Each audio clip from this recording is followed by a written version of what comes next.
Ulonka tabati yada to ye kuma daifa. Inu to ye go je love bipa.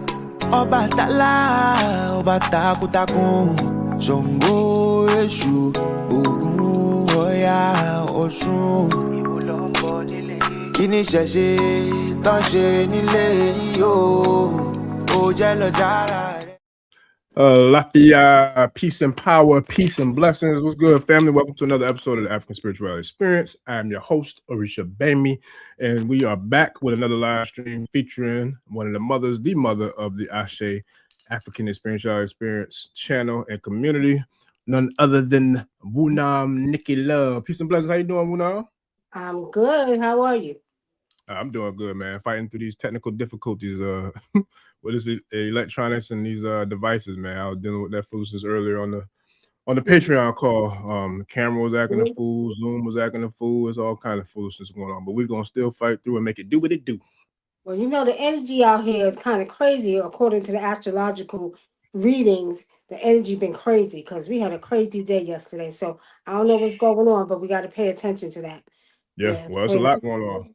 Because I had a kind of interesting day yesterday in traffic, like with work, and then it's been a lot. And then the technology that's been happening, but I feel like it's amped up quite a bit too.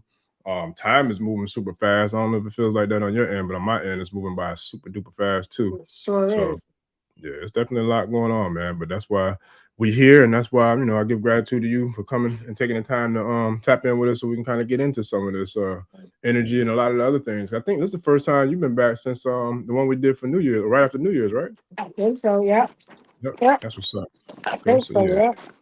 Definitely ready to get this thing cracking. So before we get into that, I want to give a shout out to all the new subscribers, new channel subscribers. I think we got a few new Patreon subscribers. Appreciate y'all. Shout out to everybody who made it on the Patreon call today. And then shout out to all the new members, man. I appreciate all the love and support, y'all. Shout out to Professor Copper. He came and burnt this thing down the other night. And Baba Kepper Patai as well, who've been burning it down the last couple of weeks. So I'm going to holler at him. Matter of fact, I don't want to put you on the spot, but I want to ask it while it's on my mind. I had spoke to him about putting something together with the three of us. So I had to get with you, see if we could put something together off air between me, you, and him to do one together. He sure told me about it. He told you? Did. Yeah, he told me. I talked I'm glad he told you. Mentioned that, so I said, okay, y'all just let me know. That's what's up. I meant to say something to you just each time we spoke or text or whatever. I forgot. So, but it came to me just now. So yeah, I definitely want to get with both of y'all to make that happen as soon as possible. So I'm definitely ready to get that in. So yeah, with that, shout out to the tribe, man. I'm ready to make it do what it do. You want to do what we always do and get the ancestors in before we get this thing cracking? We're going to call our ancestors. All right. We're going to call on our ancestors. Everybody get ready. Ancestors known and unknown, mothers and fathers of blood, our spirit and our destiny. We call upon you tonight. Walk with us as we speak truth. Stand with us as we reveal wisdom. Guide every word, every thought, every breath. May this space be protected, enlightened, and empowered. May our voices carry your strength, and may the message reach those who need it the most. Ashe. Ashe. And one more shout out too, real quick, to Millie, who came through with the private community call tonight. She gave us a dope call on the clairs, with the different types of clairs when it comes to intuition and psychic abilities, and she's got a class coming up with that in the near future too, family. So I'll be sharing the details with that, to promote that class that's coming up with her. So with that, Wunam, a shout out to her. Yeah, that's right. I forgot. Yeah, y'all. Matter of fact, she told me. Listen, she was telling me about the call y'all did and the table turner exercise and how powerful that thing was. Yeah, it was. It was. She's very good. I love her spirit too. Yeah, really true. Yeah, she been my healer for, I want to say we met in like 2019. I met her and her husband at an event. I think I was hosting like a spoken word event or something, and they were there. And so I like to get the crowd involved when I do in-person events, because to me the energy exchange is just different, when the crowd can be involved with the event as well. So that's how I kind of met them, because she spoke about what she does. I'm like, yo, I had just started my very first podcast, I believe. So I'm like, yo, I would love to have you on as a guest. And that's kind of how it happened, and the rest is history. So I didn't know you did spoken word. I used to do spoken word too. Yeah, I did. I don't know if you know Talam Ase. You ever heard of Talam Ase? No, I'm not familiar. He's a very, very powerful spoken word brother, and we worked together years ago. And he used to do a lot of stuff in Jersey, but he put me onto spoken word. And back then, we were one of the ones who started the spoken word with the music.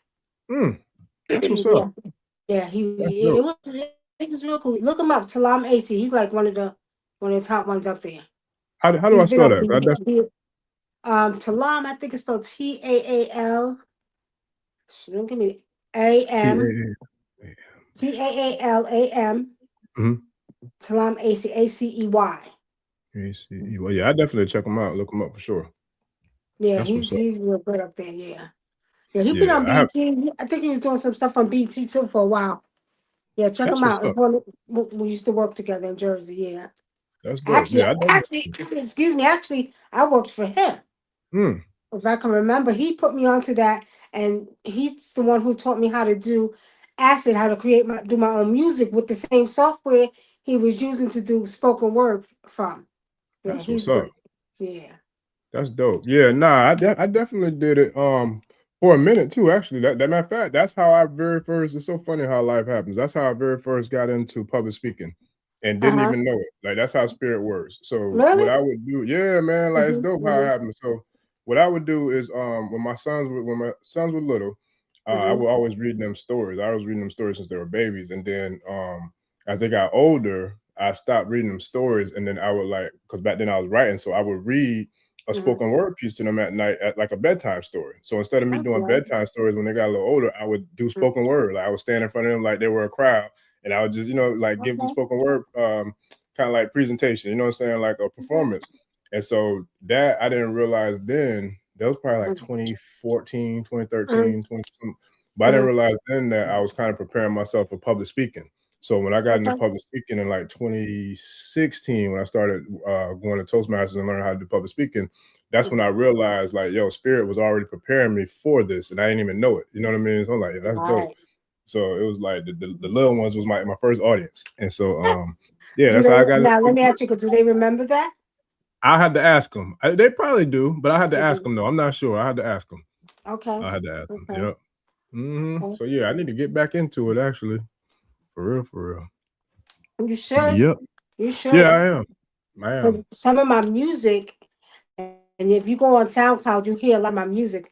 A few of my songs are pretty much spoken word song. That's what's up. Like my Mama Africa.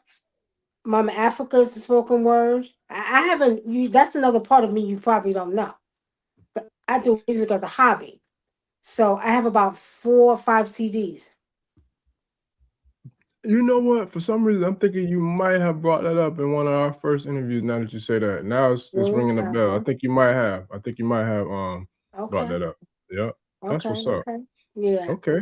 Well, look, we done spoke up. Millie, shout out to Millie in the building. I see you, Milagros Wellness. That's her. Hey, I think my that's her right sister, there. how are you? I was just talking about you. Tell him I love your spirit. Man, yeah, she did a good job when she came in. It was powerful. Yeah. Oh yeah, I knew that was gonna happen. That's what's up.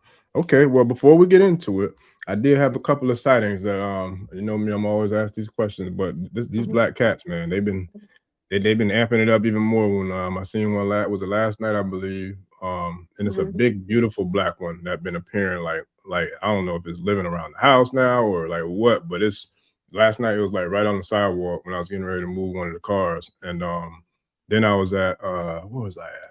I was at another spot in a totally different city. This was like earlier in the week, maybe like Tuesday or Wednesday. Another beautiful one walked past, and just they're just making appearances all over the place, left and right. So, what do you feel like they trying to tell me? That's why you wanted that ancestry reading, huh? Yeah, that's a major reason. Your ancestors were still the black cats. Yeah. Yeah. So I mean, I wanted it have anyway, you been but it's been so consistent though, the way they've been showing up. I even reached out to somebody on Facebook Market to get one actually, but it didn't work out for me to get it because that's how heavy they've been on me about whatever it is they're trying to get to me. They making it clear. So yeah. You're trying to get a black cat? Okay. Yeah, at this point, I'm thinking I might need to the way they're showing up. But yeah, that's part of the reason why I wanted to get with you on that too, because like I said, they've just been consistently showing up. Like, I mean, consistently. Yeah, they got messages for you. You everything been okay? I don't want to get too deep into what I see, but I do see that there's some things that you need to work on, right? You've been ignoring some things, and they're trying to let you know you got to stop ignoring. But have you been talking to your ancestors regularly? I have, but honestly, the way you told me to, I haven't been doing exactly like that. The way that I should say the way they told me to through you. And there's reasons for that, which we can get into, off air whenever we do, get into it. But yeah, I definitely still have been. But like I said, there's You definitely have your Egungun, right? which one? Your ancestral, the Egungun are the ancestors in Yoruba. So Yeah, you yeah. have that, right? Okay. The shrine, like the pot. You're right. Yeah, I You got need to that. And go. the pot too. You have to go to, because Spirit has shown me that you got to go to your Egungun. Gotcha. There's a message for you, and they're going to bring it to you, but they're sending the cats to try to get your attention too. Now, you remember what the world will do, it says that everybody needed to start calling on their ancestors every day or more often. Even if you talk to them in your bed, even you Right. get up in the morning, ancestors guide, you know what I mean? So it's very important, according to the world will do, that we have to talk to our ancestors. Gotcha. Can you do coffee real quick, please?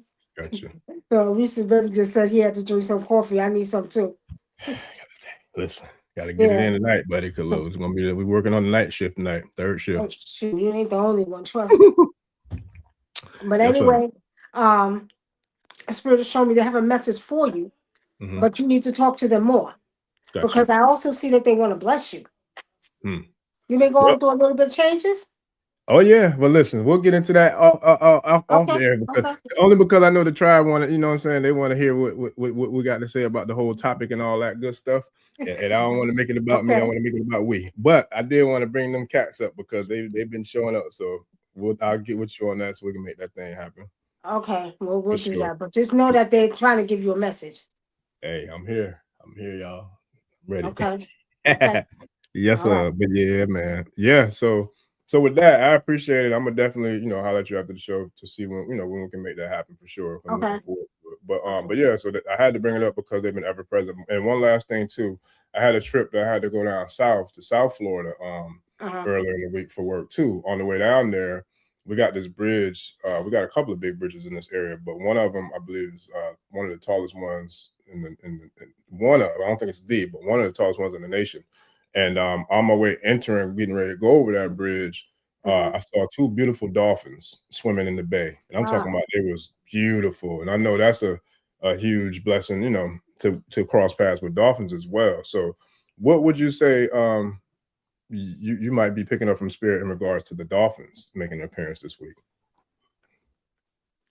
You seen them, right? Yeah, I saw them. What day was that? Isn't it Monday or Tuesday this week? I had to go south and I saw the dolphins. Okay. You know, I'm just going to say this to you. You've been real busy with other things in your life, right? But you have to attend. First of all, you got to attend to the sea. Now, it is kind of my fault. We ain't get down there yet because there's been so much going on. Because we was all going to meet at the sea. But you have to start feeding the sea gods too. Okay? Now, your ancestors, because we got ancestors in the sea too. Yeah. Right? Yeah. So your ancestors are sending you messages, sending you subliminal messages in many different ways. Gotcha. Okay. You need to get down to that sea and offer them. When you see them dolphins, I'm going to be honest with you, the next day you should have been there offering. So you called me, I would have told you what to bring so you could give them an offering. You know what I mean? So yeah, you got to offer your ancestors and take care of the sea ancestors as well. So I'm probably going to do that tomorrow then, for sure. Yeah. Yeah, because that was just a few days ago. I think it was like Monday, Tuesday when I saw them. So that's what's up. Yeah. And shout out to I see Zimmy Locks in the building. I got something for her that I'm gonna promote. She got going on an event this coming up this month as well. So I'm gonna share that for you once we get into the promoting of all the up and coming events for you, for Wunam, and I think Millie got some other stuff going on too. So definitely shout out to everybody who got events, classes, courses, etc. coming up. Ashe, we got ours coming up in the very near future as well. So with that though, enough of me and all my sightings. Yeah. Before we get into that, last time we spoke about the imminent release of. Well, let me make sure I get it right. Ancestral Love, Nia and the Talking Candle. Yes, ma'am. I'm about to pull it right on up on the screen because that was the last time we spoke. We spoke about it coming out. I was like, we got to get you back on to talk about it. So it's here now. So let me pull it up real quick so we can get into that. And then but you want to kind of share a little bit about it and with the tribe who might not have been on the last call or who might not know about it, a little bit of the details about. Yeah, we could do that. I got it right here too. Or if they can see it, they might can't see it. But There you go. anyway, it's not a very long book. It's a children's book, Mm-hmm. and it basically teaches children about their ancestors, Mm-hmm. how to set up a little altar for their ancestors. Mm-hmm. Okay, I'm gonna say in America, everybody's Christians, and pretty much are taught not to deal with your ancestors. Although in the Bible, Jesus had ancestors. But Mm-hmm. the book just teaches them how when someone transitions, Mm-hmm. it's okay to communicate with them. And when we set up our ancestral altars in the home now, not outside shrines, but in the home, we use the fire to communicate to the ancestors. Mm-hmm. So the talking candle is showing them how they can communicate with their ancestors that have transitioned.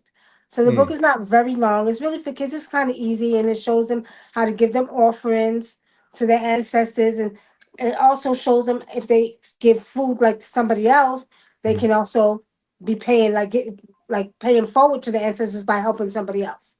Mm. I Yeah, should. yeah, That's what's up. That's yeah. what's up. And shout out to my goddaughter. Her name is Nia too. She just had a birthday. Shout out, hey Nia.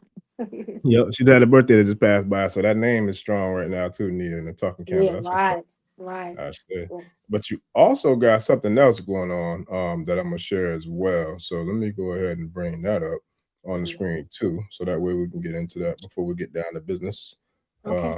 So can you share with me a little bit about the Serenity Haven project you got going on? Serenity Haven Independent Living. We help seniors and we help veterans. Mm, Okay. Um, a lot of people don't know that there's a lot of veterans and there's a lot of homeless veterans and a lot of seniors that also are homeless. I don't know if you all remember back years ago, and if you remember, it was an article on the news about how seniors in New York were eating cat food or dog mm, food because they couldn't afford to pay rent. Okay, mm-hmm, and honestly speaking, I don't know. I don't think they're eating cat food, dog food now, but it's the case now. We have a lot of seniors that can't afford to live by themselves. They get anywhere between $800 and $1,400 a month. They can't afford that, and mm, the rent is high everywhere, right, right? right. Um, and you have some of these seniors that don't have family, right? And nobody cares about them. We don't take care now. Africa, we're very big on taking care of our elders. You take care of your elders. The babies and the elders are the closest to the spiritual realm. So you Fact. must take care of your elders and your babies. Mm-hmm. Nowadays, they don't care no more. They don't have Yep, respect for our elders. yep. They don't care if they're eating or not. So, make a long story short, I visited this one place, and it was a young black sister. She had a independent living place. Mm-hmm. And I looked at the condition of that house. It was filthy dirty. Mm, It was feeding them people slop. The shower wasn't even there. It was a mess. She had I would say about 12 people in the house. And these were mm. all over 60 years old. Wow. And I called the sister. I said, how can we help you? I don't want to report you. So Right, how can we help you fix this place up? right. What can we do to help? Oh, well, they're independent living, so we don't have to do anything because they're independent. What? Obviously, yeah. Well, independent, it literally does mean that. If they're independent, it's just they can't afford it. So what you're doing is you're providing rooms for them or beds for them to sleep in, and you're not charging them as much as they would pay in an apartment. Right? Mm-hmm. So, I'm like, you ain't even I said, do you have any activities for this? No. What about food? They eat twice a day. Okay. Some of these seniors are mentally challenged a little bit.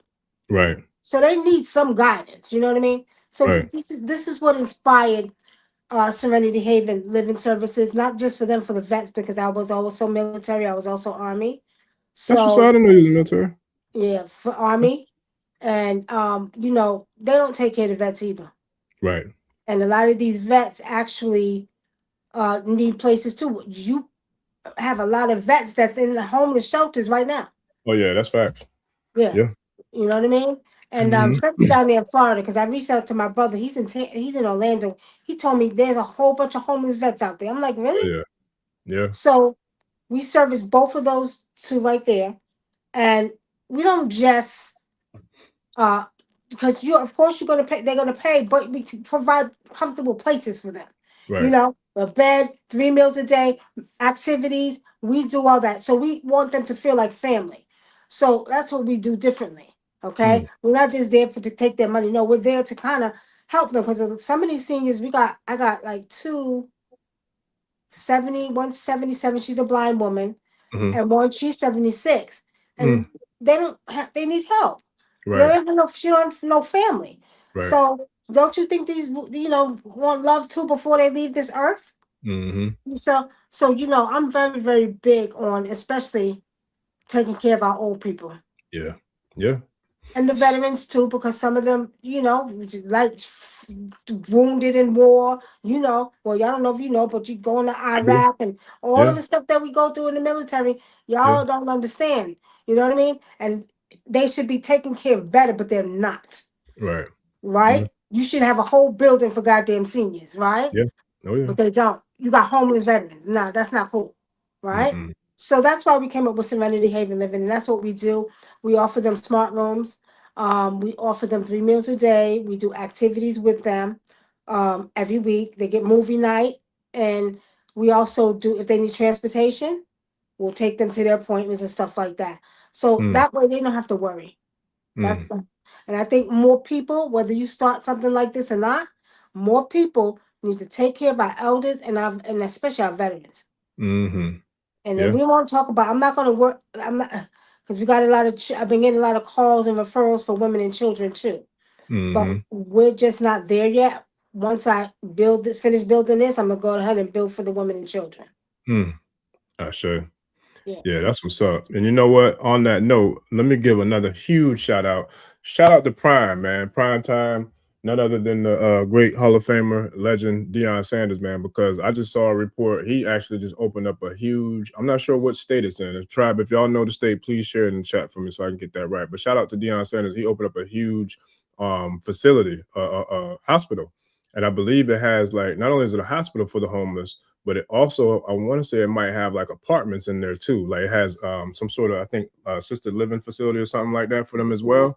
So shout out. And I believe everything in there is free. If you come in there, they don't pay for anything. So the homeless people, I forgot, I don't know if it's in Colorado or what state it's in, but I just saw a report about that. I want to say this was this week where he opened that up, and he didn't promote it. It wasn't no media fanfare thing that he was, doing for attention or none of that. I don't know how the media got hold of it, but they did. But he raised, I want to say, like $120 million through his private nonprofit charity fund to create this hospital for the homeless. So shout out to him for doing that work too, man. Right. So yeah, that's a beautiful thing, man. We definitely need it. Now be careful because they got a whole bunch of that going around on social media. They had Janet Jackson, Usher, but it's an AI that they created showing them cut a ribbon and showing that they open up hospitals for the homeless. Oh, get out of here. Oh yes, there's been a couple of them like that on social media. And when I went to research it, it wasn't real. Wow. Well, I hope that's not the case with his. Because I don't even be on there like that. So I do be doing my little drive-bys, and so certain things kind of stand out to me. I hope that's real because I definitely yeah, I hope so too, because they need a lot of help. That's what's up. Well, with that, man, let's get into it. So I've never heard of this before, but I have heard other people that actually heard of it. Matter of fact, I shared it with somebody in the tribe today, and I think they said they had just heard about it either today or this week. But the title of the show, TCOM, Transconscious Communication. What is actually that might be Lady Nightwalker. Nope, it wasn't her. Wasn't her? Okay. Nope, it was somebody. Matter of fact, I think it might. Now I think about it, I think it might have been Zimmy Locks, if I'm not mistaken. Okay. So I'm gonna share your flyer on the show too, Zimmy, for sure. I didn't forget about you. But yeah, so I think she was the one that told me that she cause I had shared the link for today's show, or she asked me the topic of the show, I think it was. But anywho, yeah, I was like, I had never heard of it. So TCOM, Transconscious Communication. Nah, I never heard of it before. It's a type of communication that's beyond language. And when you talk about transcommunication, it's the movement between awareness, intuition, ancestral guidance, and spiritual perception. So basically, sort of like you're communicating without the mouth. Okay. and it's very powerful, and it's not like telepathy. It's more deeper than telepathy. Okay, because in Africa we used to use it to communicate with the ancestors. Sort of like when I talk to the ancestors and I call on their names and I do ancestral readings, I'm communicating with them with my mental. And a lot of times when I do my ancestral readings, when I communicate with your ancestors, I'm actually communicating with them. And I don't want to use the word telepathy, but sort of like that. Okay. But I'm communicating with them in the ancestral realm because remember, they're not in the physical realm. So I'm communicating them through the ancestral realm, even when I do the ancestors in the sea. So that's a type of trance consciousness communication. Okay. Communicating without using your mouth. You're not doing readings, you're not doing divinations, you're totally communicating with your mind. Yes. That's deep. You know what's so funny? So that's how powerful spirit is. So all that, right, that you just shared, that's literally how I've been talking to my ancestors, like since I set up my first shrine. And it was up until recently when you gave me one of the messages that you gave me when I started speaking out loud. Because I remember it's funny, one time I spoke out loud just on my own intuitively, and then the message was, nah, don't do it that way. Keep doing it the way you've been doing it. You know what I mean? Until the one that I got where, you know, you gave me a different way to do it. But that's powerful. So all this time I've been doing that and never knew it. Like never knew what it was called, I should say. Yeah, never knew what it was called. That's powerful. Well, it's very powerful, but it's like I said, deeper levels. We have three levels of TCON. Okay. One level is internal. So that one's communication with the self. Uh-oh. So you look at that technology. So a lot of times you'll communicate with yourself, right? Can you bring that back again, Wunam? Because it had froze up on us like right when you started going. And I was telling them, here we go with the the technology again. Can you say, can you share the answer again, please? Well, okay. What was the question? Well, no, you were just saying how there's three different levels of TCON. Right, thank you. So you have the you got the internal, which is communicating with self, right? Such as your intuition or your knowing. Now, a lot of times, you know, I had a client call me yesterday, and I put it right here. Thank you. And the client says, how do I know which voice is telling me to do what? Right? So it's a lot of times, you know, they'll say, well, I heard this voice say, but they're not realizing that that's their intuition speaking with them. So for instance, if you, like you always say, you go out in the morning and you'll hear somebody say, don't go that way because there's an accident that way, right? You're thinking that's a voice telling you, or maybe an ancestor. No, that's your intuition. That's a form of conscious communication. That's your intuition, okay? Telling you, okay? Now we call that internal TCOM. Then you have ancestral TCOM, conscious communication, okay? And that's communication with the ancestors through dreams. Yeah, because I just had my godmother come in my dream last week, and it was crazy, right? And I was communicating with her in the dream. And then you have symbols, like you was getting all the symbols this week, right? Yeah. Sign symbols, right? The cats, the dolphins. Yeah. Right? So they're communicating with you conscious communication that way, without no verbal nothing. So you're wondering why they why you seen the dolphins, why you seen the cats, right? Yeah. Now the last one is collective TCOM. That's deep. And that one is awareness between two people without any spoken words at all. Okay. Yeah, that's really deep. And what's crazy about it is that a lot of times we don't, pay attention. Although now everybody's on the spiritual, awareness kick, you know what I mean? But we don't pay attention that, we communicate a lot without talking. I can body walk language, eye contact. right. But I'm talking about just with your mind. Got you. You know what I mean? Like I can look at you, and I actually have done this in my readings. I can go into somebody's body and look through their eyes and tell you what I see through their eyes, right? And 9 times out of 10, I've been right. Now I can sit and I can communicate with you with my mind, but you're not aware unless I make you aware that you can do it too, right? Listen, yeah, we just did this on the call, on the Really? private. On the private call tonight. We literally like some of the same things you just shared, like that are kind of like I guess part of the definition of TCOM we did tonight on tonight's call. And it was dope because we did an exercise that we haven't done yet.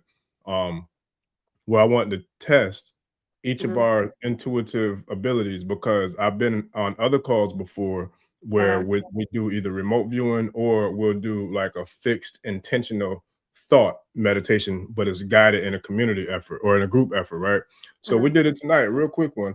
And what I did is I wrote a number in my notes, I screenshotted it, and so I could have the time and the number. You know, it was prior to us doing exercise collectively to see if anybody else guessed the same number I guessed, but the goal was to see how many of us were attuned on the same frequency. So I was like, let's pick a number between 1 and 20, meditate on it for a minute or two, and come back. We all put our numbers. I'll be damned if 3 people came up with the same exact number. Out of it wasn't a whole lot of people in there, but 3 people came up with the same exact number. I'm like, yo, that's crazy.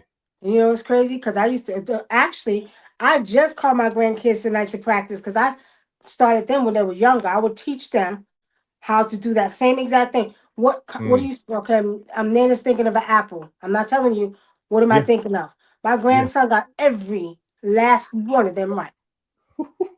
Every last one. Now my granddaughter, she's now getting into it. The one that you seen pass by here, right? She's now getting into. She was reading while we was coming in the car last night and just reading all kind of stuff. I said, So I started them with that same, you know, exercise, same way of learning people's thinking, right? Yeah. Yeah, she started with her mother's mind now too. Yeah, because he said something. Yeah. Man, listen. Yeah, it's powerful, man. That's a very powerful. But that goes back to us, like, and and it goes back to, like you were saying, with even like the hunches. Like, for example, go back to the road trip I had earlier this week. Same thing happened. Now, mind you, I got my little app where it tells me where the police are, this and that, da da da. But they done got so slick with it down here in Florida where they hiding out in like bushes, like they deep camouflage. I don't know, they might have had plows come and clear out spots for them to hide to get you. So now they're not hiding in the middle of the medians or from the opposite direction where they can clock you. They're actually hiding in the direction that you're going now. So they can clock you from behind and you won't even know it because the way they're hiding out. So the same exact thing happened. I'm cruising down, you know what I'm saying, the highway or whatever. And I heard that voice like, hey, chill. This is a hot spot. Slow down and chill. I promise you. Within maybe a minute and a half's time, I saw this big old SUV. He was getting it too. He must have been going to bucking some change. Man, I saw a trooper hiding in the bushes. I just seen him in my rearview mirror. I'm just looking, and I'll be damn, boy. As soon as that big boy SUV came zipping by me, man, that Smokey was on a shoo. I mean, he rolled up on that dude so fast. Never seen the lights. I was like, boy, thank you, Spirit. I so appreciate you, boy. I'm talking about, and this just happened. This is the same day I saw the dolphin. I'm like, yo. So it's real, man. It's a real thing. Yeah. It's a real thing. I will say this: we have to start paying attention because what the universe is doing now, and your ancestors do them, they're sending a lot of signs and symbols. I'm gonna tell you. I was something I wanted. 2 things I can't even remember. It was 2 things I wanted. Or I wanted to know about or something, and I came and I turned on the TV, and it gave me the exact place to get it. Right, and then I opened the phone. And it was like, I'm trying to think of what it was. But I opened the phone. I said, okay, I want this. I need to do this. And I got a sign about that. I said, okay, I hear you. And we have to pay attention because we are getting more signs now. We're getting more, pay attention, write them down when you see them because they're telling you. If you ask for something, and I'm saying this because we're used to, we'll ask the ancestors, we'll go to our shrines and stuff like that. Yeah. Automatically. I say, well, you know what? I want to do this. Just say I want to, go over here and do something. You know, I want to go to the water, right? And then I'll get a sign and it'll show me a body of water. Mm-hmm. You need to put your butt to the water. Yeah. Right? So, but it's more powerful now. Yeah. Before it was like, you know, you can sit and you can manifest these things by saying it, by doing offerings, by talking to your gods or your goddess or whatever you do, your deities. But now it's you are manifesting that power yourself. Yeah. You know what I mean? Yeah. Oh, it's like I can say, I want that house right there. Right? And then I'll get the house just because I thought about it and wanted it. Yeah. Yeah. Right? Now, I'll give you an example. Let me be more clear with y'all. So I'm looking for another house because, you know, we have one in Decatur, we have one in Union City, right? For the seniors and the veterans. So I said, I need another house. So one house I was supposed to go meet the man and it didn't work out. That was a sign. Mm-hmm. Yeah. Yeah. My spirit said, nah. Yeah. You know what I mean? Nah. I looked at the house, guards on the door. I was like, nah. So I said, I want a house like this, and like this. Do you know I want to see that same exact house? It popped up online, the same exact house that I said I wanted. Wooden floors, 3 bedrooms, empty, you know what I mean? Clean, quiet neighborhood. Same exact house popped up. I went to see it yesterday. I said, okay, this is good for my seniors. But what I'm saying is, you say it, you think it is going to happen. Yeah. Before we would do, you know, I'm doing offerings. I want that land. I want the house. I want. Nah. Spirit said, no. You have that power now. So let me put it like this. You know how you would go to your Reese's and ask for certain things? Mm-hmm. Well, you got that power now. Yeah. Yeah. And we always had that power, but it was lying dormant because the DNA was shut down. Remember that? Yeah. So now, as you know, the DNA is reactivating. We seeing a lot of stuff going down, and this is I'm going to say it's a beautiful thing. Yeah. Yeah. You know? Yeah, it's real. It's real. And that just goes back to how, like, I just look back at so many different things in my life that spirit was like right there the whole time, and I didn't realize it in the time. You know what I'm saying? During those times. So another perfect example to collaborate with what you just said. My very first house that I bought, I promise you, I bought it based upon doing that same exercise, but I didn't know I was doing it. Like, I went to see several houses, and the very first one I saw was the one I had my heart set on. And my homeboy was my realtor at the time. We went to high school together, so he got into real estate young. And so I remember him, after I saw that, I was like, bro, we ain't got to go nowhere else. So I don't want to see no more houses. So he was like, nah, man, don't work like that. We got to go see other homes. He's like, because other people going to be bidding on it. So, you know, if they don't get, you know, if your offer don't get accepted, you won't get that house. So let's just go look at a few more. So at least you have, you know, a group of them to choose from, just in case if somebody else gets that one or whatever. I was like, yeah, I don't really care. I don't think I want another one if I can't get this one. But he talked me into it, long story short. But I had the flyer slip. I don't know. I think the sales sheet or whatever that you call it, but it was like a piece of paper like this. It had the house. It had the picture of the house, and then it had the listing. You know what I'm saying? All the perks of the house, the square footage, the cost. You know, all that stuff. Whatever. Long story short, every single day after I saw it, we put in my offer. Every single day before I went to work, when I came home from work, I would look at this sheet, and I'm saying, "This is my house. This is my house. This is my house." Every single day, I was doing it. I'll be damned. I forgot how long it took because this was like 07. But long story short, after a certain amount of time, I don't know if it was weeks or how long it took, they came back, they accepted my offer.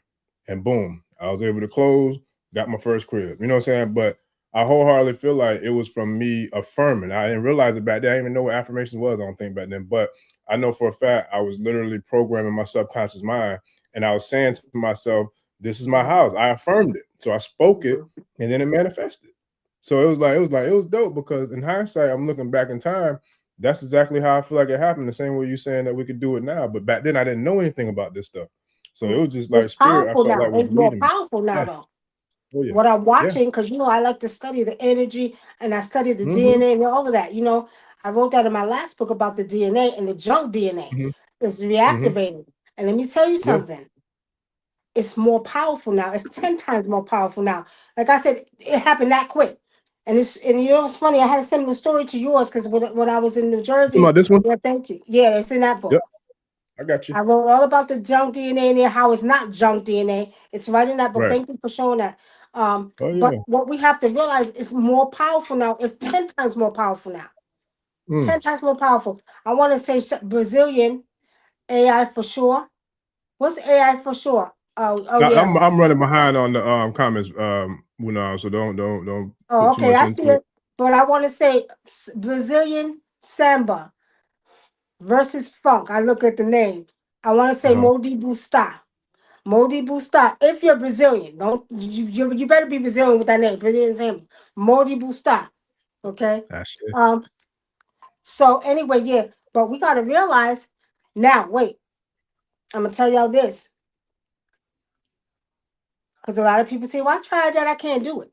Anybody got the power to do it. But you got to start grounding yourself. Yes. Okay? You have to start grounding yourself. And that's one of the things we talk about in Still Calm is when you get ready, T-Calm, when you get ready to practice your transconscious communication, it takes a lot of stillness. I mean, nothing, no noise, no nothing. You got to keep still. Keep still, sit on the floor, make sure nobody's around you, and keep still. Okay? That's number one. Also, observation. Observing. Now, that's one of the things I do a lot. I observe every goddamn thing. You know what I mean? Especially if those of y'all, and I'm sure it's like this everywhere, but because New York is so huge and you're always on the go and you're on a hustle and bustle, you're watching everything. You gotta keep your head on a Right. swivel. Right. And I observe people. I watch people, and a lot of times I sit back and I just look at people and I'm observing. I'm observing the area. I'm observing what's going on around me. Even when I go to the grocery store, I'm observing everything. So observation, okay? And then the third thing is repetition. Repetition, constantly doing it. So get your loved one or your boyfriend, your girlfriend, your wife, husband, or whatever, and then what you need to do is you need to practice with that person. Yeah. Yeah. Just talking with with your mind, period. Yeah. Okay. And for those who have, not to cut you off on, but because I'm getting the ping right now, but for those who have animals, try it with your pets, because I do it with my dogs all the time. Like I literally tell him to sit in my mind without opening my mouth, and he gets it. Like I mean, and I could do it like clockwork too. Like it could be something like you want a treat, and I'll be like, okay, you got to sit, and I'll just say it in my mind. I won't open my mouth, and he'll sit. And I'm like, okay, good boy, and then I give it to him. I remember I called the dog. I got a puppy now. I called that dog within the first week and a half, 2 weeks of her being here. One day she was cutting up, running them up, and I was tired. It was early in the morning. I didn't feel like getting up and snatch her butt up. And I said in my mind, I promise you, I told her to get her butt over here and come sit down. And she came. And just by me saying it in my mind, I didn't open my mouth, hey, get your little butt over here. And she came. So we can do it with pets too. Well, pets are automatically have that power. All of them. All of them, cats, dogs, right? They have that power. They communicate with you telepathically, especially cats. But dogs have it too. A lot of different type of animals have that power. You know, I was watching, and I think I was telling the Dinkra, we was watching one of the shows, and this young boy was on a horse, and I told him, I said, I'm looking at the horse. I said, that horse understands what he's saying without his mouth. You know, so these animals already have these powers that, we're just developing, now again. Right. You know what I mean? Because we got to remember, in ancient times, in ancient Kemet, we actually use all the strands of our DNA.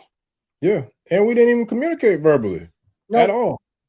That's a Johnny come lately thing. The and you know this because you're a contactee and you can communicate with the, extraterrestrial beings from other realms. That we are operating on the lowest form of communication for all humanoid or highly advanced conscious beings. Like all the other higher levels and realms of frequency, ain't no audible. It's all up here. It's all through spirit. Yeah. That's the beings I told you about on Venus I was communicating with. They was just communicating telepathically. And I seen them clearly in my visions. right? So yeah, it's but back then in ancient times we actually communicated that way, and we got to understand we're coming back into that time now. We're becoming more lighter beings. You know, it's not a coincidence that you see time speeding up. It was just Sunday yesterday. You know what I mean? So Right. you know, a lot we got to pay attention to, and we're so caught up in the daily living of life, we ain't paying attention to the real stuff that's going on. And another thing, I was watching something tonight, and you know they're trying to scare people with America having war, civil war, all this, and you better get a bunker and stuff like this. Each one of us live in our own world. Now, what we got to understand, that war is not going to deal with us. It's going to deal with somebody else. That's they're scared. They're scared, right? It's not happening with us, especially as indigenous ones. Okay, and we got to realize that we got to get out there and we got to start attending to Mother Earth. And actually, speaking of that, I'm having an event in March, the end of March, beginning of April. I'm calling all indigenous people. I don't care where you're from, what cultural way you practice, whether it's Yoruba or Khan, Santeria, whatever. All of us need to be outside, and we need to be feeding that earth, and also calling down the ancestors. Okay, we have to, because the energy is crazy. Right, in the end of March. The energy's crazy. We have to do this, and I recommend everybody do it. You got the exact date yet, Wunam? Because that's the one you told me that I needed to be at, right? Right. Okay. But now I'm just telling everybody, if you don't come, do it where you're at. Got you. Right. So get a group of people that are indigenous to the land and make sure y'all get together and do it so they can do it everywhere. If you in New York, do it in New York. If you in, California, do it in California. Y'all get together, all indigenous people. And this is a message I got from Spirit. And not only that, watching the monks coming across from Texas all the way to DC for peace. Now, the monks are very spiritual, but we are the indigenous ones. We are the caretakers of this earth. So we have to get out there and we have to make sure that we call down the spirit of the ancestors. And I'm talking about the ancestor trees too, ancestor animals too. Okay. And we got to feed this earth because we're the ones who's going to save this earth. Okay. We're the ones who's going to save it. So it's very important for us to get out there and do what we got to do, especially the indigenous ones, all across the nation. That part. Yes, sir. Yeah. I don't know who it was. Somebody in the chat had asked, how do they support you? And I put your Cash App in the chat, and I'm going to share that on the screen too. So whoever that was, my apologies for not remembering because a lot of comments coming in, but I want to make sure I got that for you, whoever that was that asked. So it's in the chat now, and I'll definitely share it on the screen as well.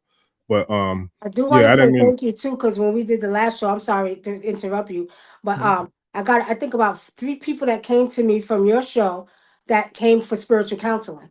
Yeah. So thank you for thank you for that. Well, that's what I do it for. And, we got some business owners and entrepreneurs on here. I see them in the chat, the ones that I know of, but I'm pretty sure there's some that don't. I'm working on putting together some marketing and promotion packages for people. If you have a small business or, Black-owned business or whatever own business, but if you want to promote and get some airtime, I'm definitely putting together some packages to put out some marketing and promoting for the tribe, man. So that way I can get that, to happen for a lot of us, you know what I mean? Like to share, the businesses and the services and the products, etc. Because pretty much I was sharing with several other guests that's been on here. Pretty much every guest that I've had on here has gotten some sort of support, whether somebody investing in their products, their services, or even just donating, you know what I mean? So that's the power of the tribe. So I give gratitude and thanks for the tribe, for representing and rocking not only with me, but for the people who I've been blessed to, do this work with. So I appreciate all y'all, family, for sure. The love and support is definitely appreciated. That's why I start every show with giving gratitude and thanks to y'all, because I appreciate every single one of y'all for your support. Thank you too for what you do. Yes, ma'am. Yeah. Yeah, man. So this is powerful. Just you as a portal. Yeah. And I'm grateful. I give gratitude. I prayed for this. So that's why I'm here. And I'm grateful for it. And somebody had another comment. Damn it, I want to bring up it now and it slipped my mind. Because I think it was late night. Here we go. Boom. Late night walker. Shout out to her because she was on tonight's call, but she was like, this is so aligned with the stuff that we was doing on our call tonight, which like I said is powerful because it literally was like divine alignment, several things that you said, Millie said earlier. And then even like the exercises, and then I was sharing with them the journal, which I'm gonna have to share that on the tribe too, because I'm gonna start doing some exercise out of that journal. I pulled up the journal earlier today and was sharing some of the exercises that I have in there, which kind of aligns with the chakras, what aligns with the affirmations, and kind of like making the mental notes or writing to yourself. It's just a lot of powerful alignment that's happening, and it's only gonna get stronger, you know, because I was sharing. Yeah, everybody. Let me tell you, everybody needs to understand all of this is needed. Your Patreon, you're all teaching that it's needed because so many people, and I just did the research, and a lot of people are waking up. Yes. And I'm talking about the masses are waking up. If y'all get on TikTok, everybody and their mother's doing readings. Yeah. Whether it's the Chinese, you understand? You got the Indians doing readings now, everybody. So what does that tell you? Around the world, people are becoming more spiritual. I like this word spiritual. Yeah. And we ain't seen nothing yet. Not at all. We ain't seen nothing yet. Not at all. And you know what? That's a perfect segue. Let me go ahead and pull this up real quick too now, because that's a perfect segue to the event that that Zemi Locks got going on. It's actually called I'm gonna share this real quick, give her that plug, because I had already said I was gonna do that too. But it goes in divine alignment with what you're sharing about everybody waking up, Wunam, because they're having a event on the 1 minute. Try and pull this up right quick. These screens be trying to run away from me. Here it go right here. They're having an event, I want to say on the 14th. Oh, this thing is acting up a little bit, so I'm gonna have to try another way. But they're having an event. Here it go right here. They're having an event on the 14th called World Sound. And here it is, World Sound Healing Day, for sound healing, mindfulness, nature, community remembrance, and raising the vibrations together collectively. So for those who are in the Tampa Bay area, in the Florida, Central Florida area, or even in the Southeast region, if you feel like making a road trip down to the Bay, February 14, 2026, from 12 p.m. to 2 p.m. at Rivercrest Park, 4802 North River Boulevard, Tampa, Florida, 33603. Bring your blanket, your yoga mat, and some good old Omi Tutu H2O, because we're going to be communicating with nature and sending out some very powerful vibrations of healing for the World Sound Healing Day. So shout out to Master Israel, Zemi Locks, and her whole tribe and crew for putting that thing together, man. It's going to be a dope one. So if you're in the Bay Area, y'all come through and get you some of this good world healing, sound healing Ashe out here in these Ashe streets in Tampa Bay. That's right. Right. That's good. I like that. Yeah, man, it's a lot going on, and it's a lot. So, and it goes into alignment with, you know, like I said, everything that we're talking about and what we had on the call earlier, because everybody is waking up, and even so much so, I'm seeing people from other races waking up. I've been seeing, look, the European folks is going off on y'all president. Boy, I'm seeing a lot of European folks turning up on the dude up there, and I'm loving it. I'm sitting back with the Farrakhan face, like. Well, you know, we had a podcast about that the other night on TikTok, and you know, they're going off on him because they're mad at him. But what did he say? I'm going to make America great again. Didn't he say that? So what did he do? He's making America great again. He's bringing everything back here. Well, you making money here. We're not going to China. So you know, they could get mad at him. If, I don't get into politics like that. I don't either. That's funny to me, though. I like the comedy in it. Well, so it's funny because we had a whole argument on the podcast. We did it on TikTok, and then we did a podcast on Podbean last night. And the thing about it is that my thing is I'm Indigenous. Now I don't get into the politics because I'm always going to be behind the scene, making sure we take care of the goddamn land. I could care less. You know what I mean? We should pay attention to some things, especially if you're working or your money. But honestly speaking, if mother was to come, and I call the sea mother too, and just take her away and just destroy half of this earth, what we gonna have to do? Rebuild it again. How much money you got in your goddamn bank account, and how much you got, and how many Bitcoin you got, right? It don't matter. If she want to take it, she gonna take it. That's right. Right. So that's why one of the reasons is important. I like what that group is doing there in Tampa. Also, we're doing it here. I think all the Indigenous people need to really, really start stepping out. Because not only that, they're I'm going to say they're putting us in danger. Yeah. Yeah. there's a spiritual physical warfare between man and nature. My trees are confused. My trees are not happy. Now, you know how I feel. Y'all can say I'm goddamn crazy if you want to, but I don't give a goddamn. I talk to the trees, and they're not happy. I got a tree right here outside of my window. When I get up in the morning, that tree reaches its arms to me, right? And they're not happy. You're budding 1 minute and you're not budding it. So they're messing with nature. They're not angry. So they're going to start fighting back.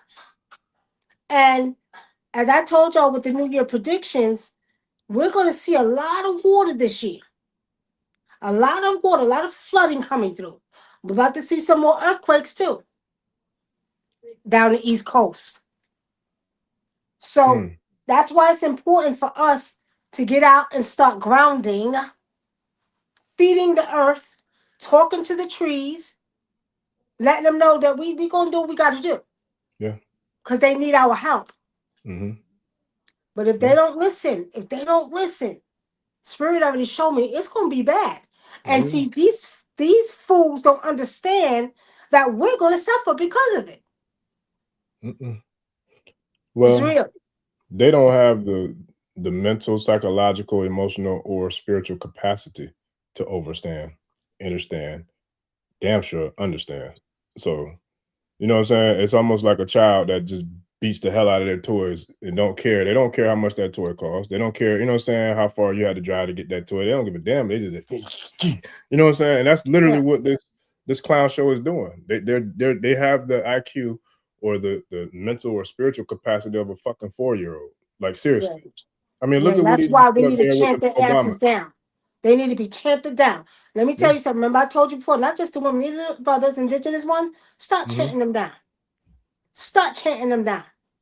Start trying, disappear off this earth because you don't want to take care of the very thing that you're a part of. Right? So they're doing too much. And I already know, watch, this coming spring, we're going to see a lot of floods. We're going to see some more earthquakes. Y'all better be careful in Florida because there's going to be some sinkholes too. More sinkholes in Florida.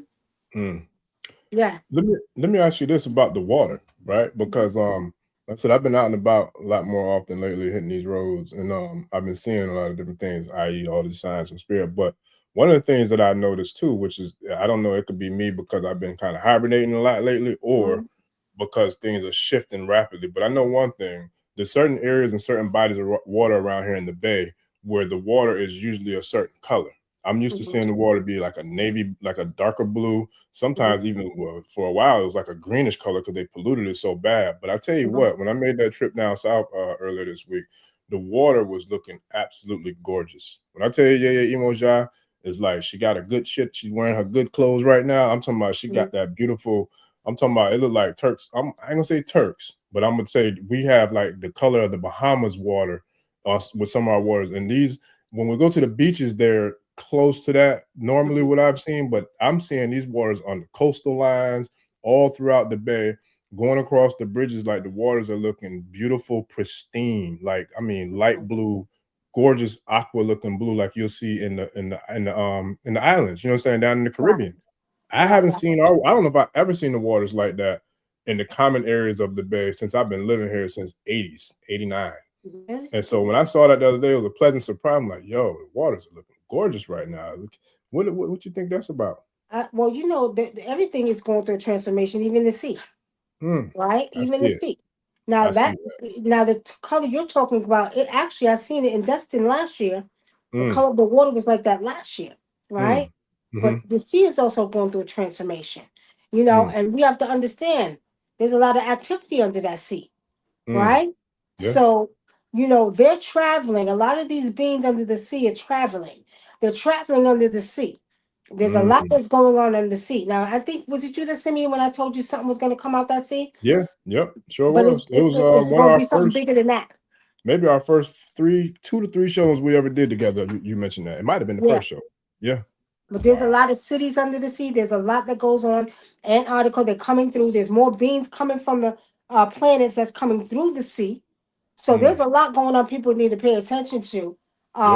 Also, too, there's a cleansing that's going on in the sea as well. Because as well as they disrespecting the earth with the trees and they also have disrespected the sea. Okay. Now, I don't know if you all remember, did y'all see Aquaman 2? Excuse me, I didn't see it. I don't even know if I saw one. I think I saw one. But Okay, excuse me, I didn't see it. watch it. It's important that y'all watch it, just like in Wakanda. What happened? There was a fight between man and the sea, right? Yeah. In Aquaman, there's a fight between the man and the sea. At the end, there was a war between man and the sea, and they came and said, "We won't flood you out if y'all stop dirtying up the sea and doing the things you're doing in the sea." And you have to pay attention because they'll show you stuff, but if you don't understand and you don't read into it, you won't think nothing about it. But it's real, okay? So there is a transformation going on in that sea, and we got to also respect the sea. That's why every year we go out and feed the sea gods, right?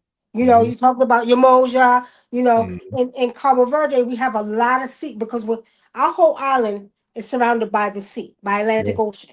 Yeah. 10 islands, it's all water. That's why, you know, I told you before we was talking about the mermaids. But They there's call it the rituals. Canary Islands, right? Is that what they call it? Canary Islands? No. It's called Cape Verde.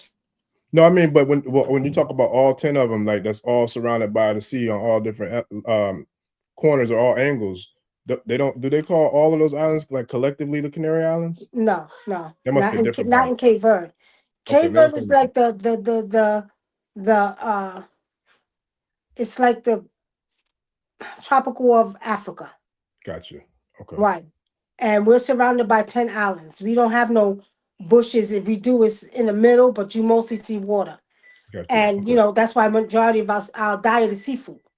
Gotcha. But not only that, we deal with a lot. You think y'all know about Umoja? You think you know about Mami Wata, Olokun, Aj? We got a whole bunch of sea gods. And there's certain rituals that are done in that sea. When y'all see them hurricanes, just know that some of the beings coming up for the island that's sending out the hurricanes. Yeah. And it's real. Okay? Yeah. But we have to realize that everything is going through a transformation. Yeah. And we as the indigenous ones need to make sure we take care of it. Facts. Yes, sir. Yeah. Because man, listen, man is messing with her womb. They're doing stuff to the sea. They're digging in there for oil. Excuse me. They're doing things to the trees. They're knocking them down, trying to be greedy for more money. You know what I mean? They're not taking care of the earth. And they have to start. Because the earth is going to start fighting back. Oh, she already is. They ain't seen nothing yet. I know. Oh, bam. Message. Another download. So I can't make this stuff up, family. I promise you on everything I love. Let me get you up to your download or your spidey senses on this one, because not only did I see the dolphins, the black cats, which I pulled the cat up on there too to show y'all. I don't be making this stuff up.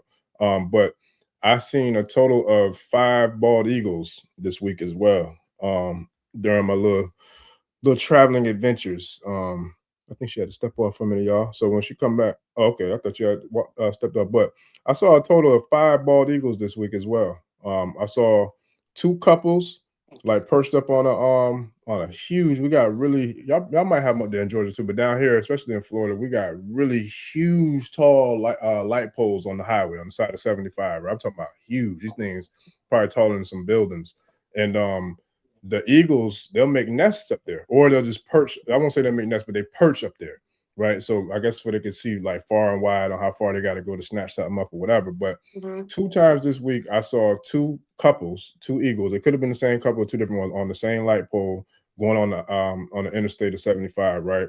And then I saw another one, and this I think was the same day that I was able to get the spidey senses to get me to slow down to make sure that the troopers didn't catch me. But I saw another eagle kind of just like gliding above my path. And I could tell that they're eagles because of the big white head and the white tail, and their wingspan is huge. So I saw a total of 5 eagles this week on top of the 2 dolphins and the 2 black cats. So what do those eagles represent when it comes to spirit? Or just It depends. And I like to say this because everybody has a different definition of eagles. Okay. in African spirituality, these eagles are watching. Eagles are very, very powerful, and they actually are messengers too. Just like the crows are messengers, eagles are Yeah. messengers too. And Wow. when you see the eagles like that, especially you spotted them because you're spotting all of these things. There's 5. messages for you, right? Messages for you. And I'll read that when we off air for you. Okay. But the eagles are messengers too, and if you see them, they're trying to give you a message. Wow. Okay, pay attention Yeah. to what they're trying to say to you. Now, eagles, they are also the watchers of this earth too. Okay, Wow. right? They're the watchers of this earth as well, Mm. and you got to pay attention to these birds, these animals, Yeah. because they're gonna give us messages when something ain't right. Mm. Mm. But there's a message for you from the eagles too. I sure.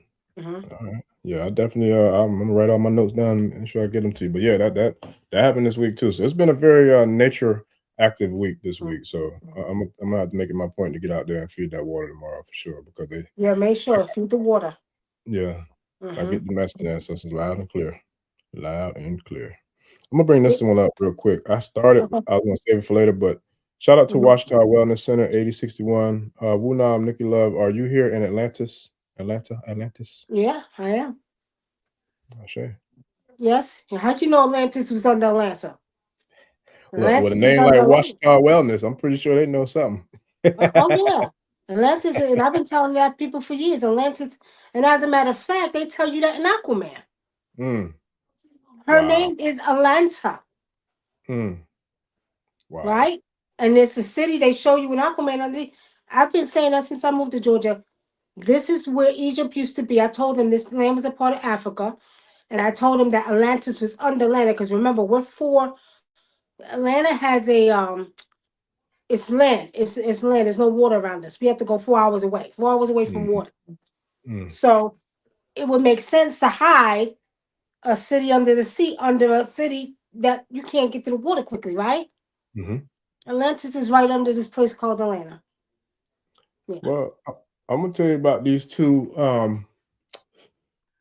entities that hail out of Atlanta that been telling folks since 1994, 94, 95, something like that. And I'm pretty sure a lot of y'all have heard of them, but they do go by the name of Andre Three Stacks and Big Boy Daddy Fat Sacks, Outcast collectively.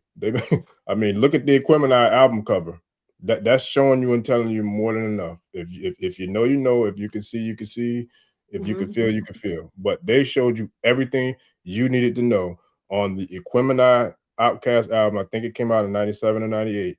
They got Kemet in the background, the pyramids, the sun. They got the Sisters with the Water for the Age of Aquarius. They got the big ass mothership. And they've been telling you they ATLians since 96 when they dropped their second album. You know what I'm saying? So if you and anybody that knows anything about hip hop, at least Southern hip hop, you shouldn't be surprised about that Atlanta being Atlantis because they've been saying it loud and clear, and they got millions of listeners across the globe who are familiar with their message and what they with their music. So, Well, you got to remember, they're just not regular people. Some people are the beings.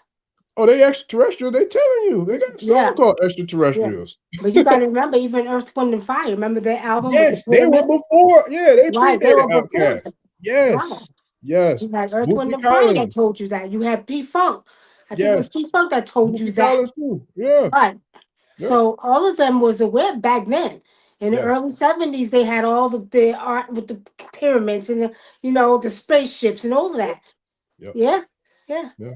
That's Yeah. facts. And but see, people gotta hear this because a lot of people that you think is human is not. And if you can see, you would know. Yeah. And if you can feel, and shout out to Millie again because like I said, we went over to Claire. So Claire sentiment is being able to feel. Feel right. Claire, you know what I'm saying? Kind of sentient, yeah. Yeah. So if you can feel, like you you can feel too. Yeah, you got clairsentient, clairaudient, you got clairvoyant, you know what I mean? And most of us, but see, what people need to know about that is that most of us have that ability, right? It's just some of us, I'm just going to say this. Me personally, this is my feeling. The ones who have these multiple abilities to do multiple things spiritually, use more strands of our DNA. Facts.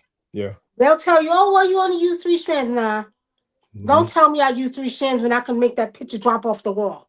And I'm not being funny either. I know. I'm telling you, when I was little, I was able to do stuff like that. Don't tell me that I use 3% when I could read your mind, or I could talk to my aunt, my grandfather. He told me he died in the hospital. Don't tell me I use 3. No, I know I use more than 3%. Oh yeah. Most human beings are naturally intuition. They have natural intuition. Are naturally psychic. Yeah. It's just that some of us use more of it than others. Some of us, our DNA is more, you know, than some people's are, you know. So we got to realize, not only that, going back to the aliens, I've been seeing a lot more. Me too. You have? Yeah. I've been seeing a lot more. I was okay, watch this. I was in Walmart. This guy came up to me. He had locks in his hair, dark-skinned brother. He couldn't communicate, talk. So he had something in his hand. He said, pay for this, you know. And I'm looking, I said, okay. Because, you know, I don't turn down people that need some food. So he had like 6 cream cheese pies. But I didn't know how much they cost. I put them up there. That came about $25, right? So I was like, all right, you can get 4 of them. You ain't getting all 6 because I don't have enough money. Because I had just spent $400 on groceries. Listen. So he did like this. Like it was like, don't do that, because if you do this, I'm gonna bless you. But I really didn't have it.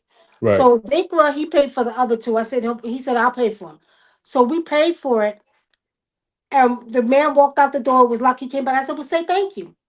I said, you could at least say thank you. He wouldn't look at me. He kept going straight. We walk out the door. Now, mind you, Walmart parking lot is very big. We walk out the door. We're not too far behind him. He disappeared. We didn't see him nowhere. I told Dinkra, I said, see? I said, he's an alien being. I said, he came to test us, right? But there's a lot more walking around. People need to pay attention. Yeah. I see them in the store. Yeah. They walk right amongst. Yeah. Yeah. Yeah. No, that's a real thing. It's a real thing. And I'm gonna tell you, like, what's nuts about that, there's 3 different types of them. You have the positives, you have the negatives, and you have the observers, right? So I've definitely seen, I don't know how many positives, but I've seen observers and I've seen negatives. Now, it's funny too, because one of the times, and I'm gonna say this because I'm not I don't try to portray myself to be this tough, hard dude, you know what I'm saying, who this, you know what I'm saying, like the hardest guy in the world, none of that. But I also speak, you know, loud and proud about not being, you know what I'm saying, like standing on my line of square, like with not letting people do, you know, come at me certain type of ways, whatever. But I'll say all that to say, there's been times when I've been in spaces where there was energies that were at play that kind of threw me for a loop. And I say all that to say, there was one time I was in Walmart down here, and I was in the there's a neighborhood Walmart. I think I was in like the pharmaceutical section. I don't remember which part of the store, but it was a goddamn reptilian being in there. And it was a little small white lady, right? But this motherfucker had so much power, excuse me for cussing, but like I felt it. And it was like some, you know what I'm saying, like uneasy type stuff too. And I'm not easily shook. And so that's why I had to put the disclaimer out there. I'm not trying to portray myself to be, you know what I'm saying, you know, this, that. However, if you would have saw this lady, you probably would laugh if you're hearing what I'm telling you, because you're like, yeah, that little, you know what I'm saying, so-and-so, but it wasn't the body. It was the energy that was around, or that, you know what I'm saying, was encompassing that body, and the energy that might have been entangled to, or I should say tethered to that body. And it was a whole full-blown reptilian. It wasn't in reptilian form, it was in humanoid form, but as we know, they're just skin suits, like, you know what I'm saying, like they know how to transform and shapeshift. But it was like the energy that I felt, I'm like, yo, this is fucking reptilian right here. That's the second time I've seen one. I seen one in the mall in Tallahassee, and I seen the one here in Walmart. And it was crazy to me. I'm like, yo, these niggas is out here, like, like for real. And you know, they got the slit in the eye, and the ones that I saw, if I don't know how they determine whether or not you see the slit or not, but I know I don't feel like they do it on purpose. I just think, like, however that skin suit is on them, you know what I'm saying, I don't know how it doesn't, you know what I'm saying, stay in the what do you want to call it, the cloaked, you know what I'm saying, like way, or whatever you want to call it, form, what have you. But it was crazy, man. I felt the energy from it. It was like, okay, yeah, this is definitely not no. You said it was a white woman? Yeah.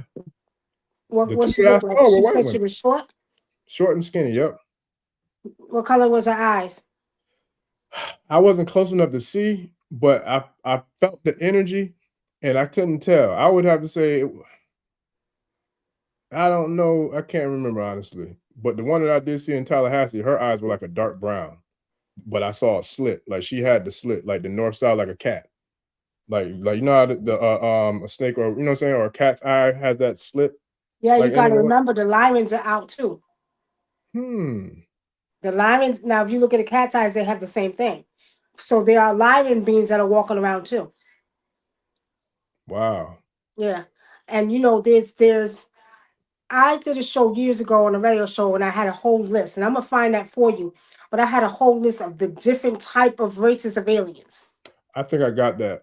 I got it's a Okay. picture, and it has a whole bunch of them on there, and it shows them, and then does it have the name of them underneath it? No, it's not the pictures, just the names. Oh, okay. Just the name. And there was a few that I did get from Dr. York. He I has was gonna some in say his books. him and Right. But Dr. Blair too. yeah, Dr. Blair too. But this Mhm. one I don't know where I found it at, but I got the whole list. And I Mm. talked about it because we got to know these things because, you know, people still on this, you know, not believing stuff like that. Yeah, People, it's a excuse real me, they thing. want to think you're crazy, you It's know, a real thing. and you know, it's real. And they Yeah, can say what they want to say, but it's real. And when you're yeah, highly, highly spiritual, you will be able to see these beings. yeah, They'll show you themselves. yeah. Yeah, and Yeah. that's the thing too, like with being clairsentient, because now that I think about it, the first time, well, I ain't gonna say the first, but one of my most profound experiences with a craft, and I'm pretty sure I think I shared that with you on the show before, was the one I didn't see, but I knew it was there because I felt it was there. That's the one that I got like a download to go out into this field in the middle of the night, and then when I was out there, it was a clear night, and then a cloud came over out of nowhere, and it just started pouring down like it just stormed. And I had to run home. It was deep. That was a weird experience, but I never saw the crab, but it reminded me of Black Panther when they in the beginning when they were in Oakland, and when the crab kind of just showed up to come and get them Mhm. after I think it was Killmonger's father got murdered or whatever, and how that crab kind of appeared. It was a similar experience to that, and so I say all that to You say sure that that wasn't a ship though? which one that The one when it came over you, because you know they yeah. cloak themselves in the Yeah, cloud. that's what I'm saying. I didn't see Oh, it. I didn't see it, but I know it was a craft there. I felt okay. it. Like, and Okay. there's no way that happens, you know what I'm saying, from a natural phenomenon. There was nothing natural about that, how it went from a crystal clear night to all of a sudden a big cloud comes over and then it just opens up. You know what I'm saying? So it's like Okay. that I know for a fact that was a craft. Like I just felt it, but I didn't see it. And so just for all transparency and honesty and you know clarity, I never saw it, but I know there was a craft there because I felt it. And that's how that situation or that experience was in Walmart with that reptilian. I felt like that one was a reptilian because of the sheer. Which one is the good one? Which one is the bad one? Is it benevolent? The B benevolent? Are those the bad ones, or is it malevolent? The one with the M? I always get those confused. No, the malevolent and the benevolent. Yeah, which one's the bad one? I Is the think it's M? the benevolent. Benevolent. Okay, so whichever one the bad one is, that was the one in Walmart that I felt that energy from. Like I don't know of any other type of beings that have that kind of energy unless it was like a sheer demon, like very, very highly, you know what I'm saying? Like Mhm. deep, deep dark demon. But to me, I just got that download for me was like, no, that's a reptilian. You know what I'm saying? But the one that I saw in Tallahassee, I actually saw the slit in the eye. So I didn't think Lyran though. I know what Lyrans are. Those are Yeah, like beings that have like cat-like heads, but humanoid, you know what I'm saying, bodies, right? but they know how to shapeshift. Right. So they'll Yeah. shapeshift. And the only way you'll tell is because they have the same slit in their eyes. Right. Right. You'll be Yeah. able to, yeah, they know how to shapeshift too. A lot of these beings know how to shapeshift. Yeah. Oh, yeah. We don't want, we the only one who know how to do it yet. Right. Right? But we're coming into that again. That's where the DNA is reactivated. That's where, excuse me, y'all. If you go back to ancient Kemet, when you see all these Egyptian gods with the heads, they were shapeshifting. Yeah. Yeah. You know what I Yeah. mean? Like Sekhmet, she got what? A lion head, right? You Yeah. got Anubis or Ampu, who has Mhm. the Dog dog head. head, The wolf right? head. Yeah. So Yeah. they were able to shapeshift. Yeah. And we're coming back into that time now where our body, as we go through our DNA reactivation and we Mhm. become more lighter beings, that's why you see our power heightening. How many Yeah. people in here may do readings or spiritual work? Have you noticed that your stuff is working quickly or Yeah. fast, or you're able to see more? Like Mhm. I'll share this with y'all. I've been doing readings for since I can remember. Mm. Okay. Now I get a lot of readings from all over the world. I got a call the other night from a lady, and her son got killed. And you know, anytime a mother calls me, and that's not the first time, I get a lot of them to call me. I always give them free readings. I don't charge them because you don't do that. You know, that mother's in distress, that mother's hurting. So I never charge them for the readings. So she told me her son, she goes, please, could you tell me who did it? Da, da, da, da. And before I would sit back and I would kind of, you know, it'll take me about maybe, I'm going to say maybe 5 to 15 minutes to really hone in. Soon as she asked me, I seen it clear. I said, who? I said, who's the boy with the locks? I said, skinny and he got locks. I'm telling you, it took me 5 minutes to see that. Where before I would really focus and try to see, right? And sure enough, she goes, yes, that's the one that, you know, they said shot him. I said, yeah, they're right. I said, because he shot your son 3 times. She said, how did you know that? I said, because I see it. And then I had told her the whole story. I said, there was 3 of them. I said, and I told her, I said, there was a scuffle. One of them tried to, you know, and I'm seeing everything in my eyes now. I'm seeing it in my first eye. Last night she called me back. This is the night before, and confirmed everything that I told her. Because I always say I don't ever profess to be 150% right. Ain't nobody always 150% accurate. Right. The only ones I know that's real accurate, you go back to Africa, the ones who stay in the bush. You understand? Yeah. They be accurate 100%. But I bring that up to say that our powers are being heightened. Your gifts are being like fed more energy, right? Mm-hmm. So if you do rituals, just try. Do one ritual. Usually it take about a week or 2 or maybe a month or 6 months to manifest. Watch how quick it manifests. Mm-hmm. You do a reading. Your vision is going to be hitting you clearly. Okay? We got to pay attention to that too, because your DNA is reactivating, you're getting all these downloads from your ancestors, from the universe, that's saying, okay, we're making you more lighter being. So eventually, you know, we'll be able to shapeshift again. Now, is shapeshifting possible? Yeah, I've seen it done in Africa. I know a couple of men or people in the bush that can shapeshift. I know women that can shapeshift. I watch them turn into cats. I remember the video you showed when I first joined your call. I don't know if you remember that one video. It was I forgot what the topic of the class was, but it was a brother who opened up. It was about the mothers. Okay. And then they lit some fire, and then I won't go into. I don't know how much I can share, but you showed us something. You showed us something where whoever the being was, didn't they? I believe they shapeshifted. I don't know if it was a cat or a bird or something like that. I was like, yo, it was deep. It was real. I think that one might have been the bird. That was deep. I ain't never seen nothing like that before, buddy. I was like, oh shit. Yeah, but let me tell y'all something. See, people sleep on Africa. I always tell them, don't sleep on Africa. Go over to Africa. Because the people that spend a lot of time in the bush, they don't come out in civilization. They're already using their DNA. Mm-hmm. Okay? And they are truly, truly connected with nature. Yes. You know, and when you're connected, and I'm going to say over here, you know what I mean? I was raised over here, right? So, you know, I know some things that is sacred, some things we could do, you know, like I was telling you with the animal spirits, I can call them and you can hear them, but you won't see them, right? Those are some of the gifts I can share, but it's a lot more. And naturally it's happening to a lot of people. Everything is going through a transformation. Back to the sea. Even the sea animals are going through a transformation. Yeah, but there's a lot of these beings walking around. Y'all got to pay attention. And you know, some of them are good, some of them are bad. Facts. Yeah. Yeah. But you know what? Let me tell you something. As I was sitting here about 20 minutes ago, somebody said I don't know if I'm right. Does somebody want a reading in here? Oh, I'm sure everybody probably do. No, I feel like somebody wanted a reading. Somebody wants a reading. I don't know. I'm pretty sure dang near everybody in the call probably do. Oh, you know what? And then I got a message. I won't say your name, but I appreciate you, Mama. But a tribe member sent me an email about an owl this week in Cincinnati that a family saved. I'm not sure if it got hit by a car or I'm not sure what happened to it, but a family saved this owl, and they nursed it back to life, and I think the owl was able to get healed and I kind of seen that. It was a young girl. She saved the owl. yeah, in Well, they Cincinnati. say that. So one of the tribe members sent me that. I was like, "There's a message in this for you, Orisha Bemi." And so I didn't get a chance to like sit back and meditate on it to kind of pull down what the message was or divine or any of that. But I was now that it just The came to me, owls are the Iami. I know, and Right. what shout out to Kashida. She made me think about it when she put this that meme up right there. So that's what that triggered it in my mind. But yeah, I got a message this week from. So now you're talking about eagles, dolphins, black cats, and owls.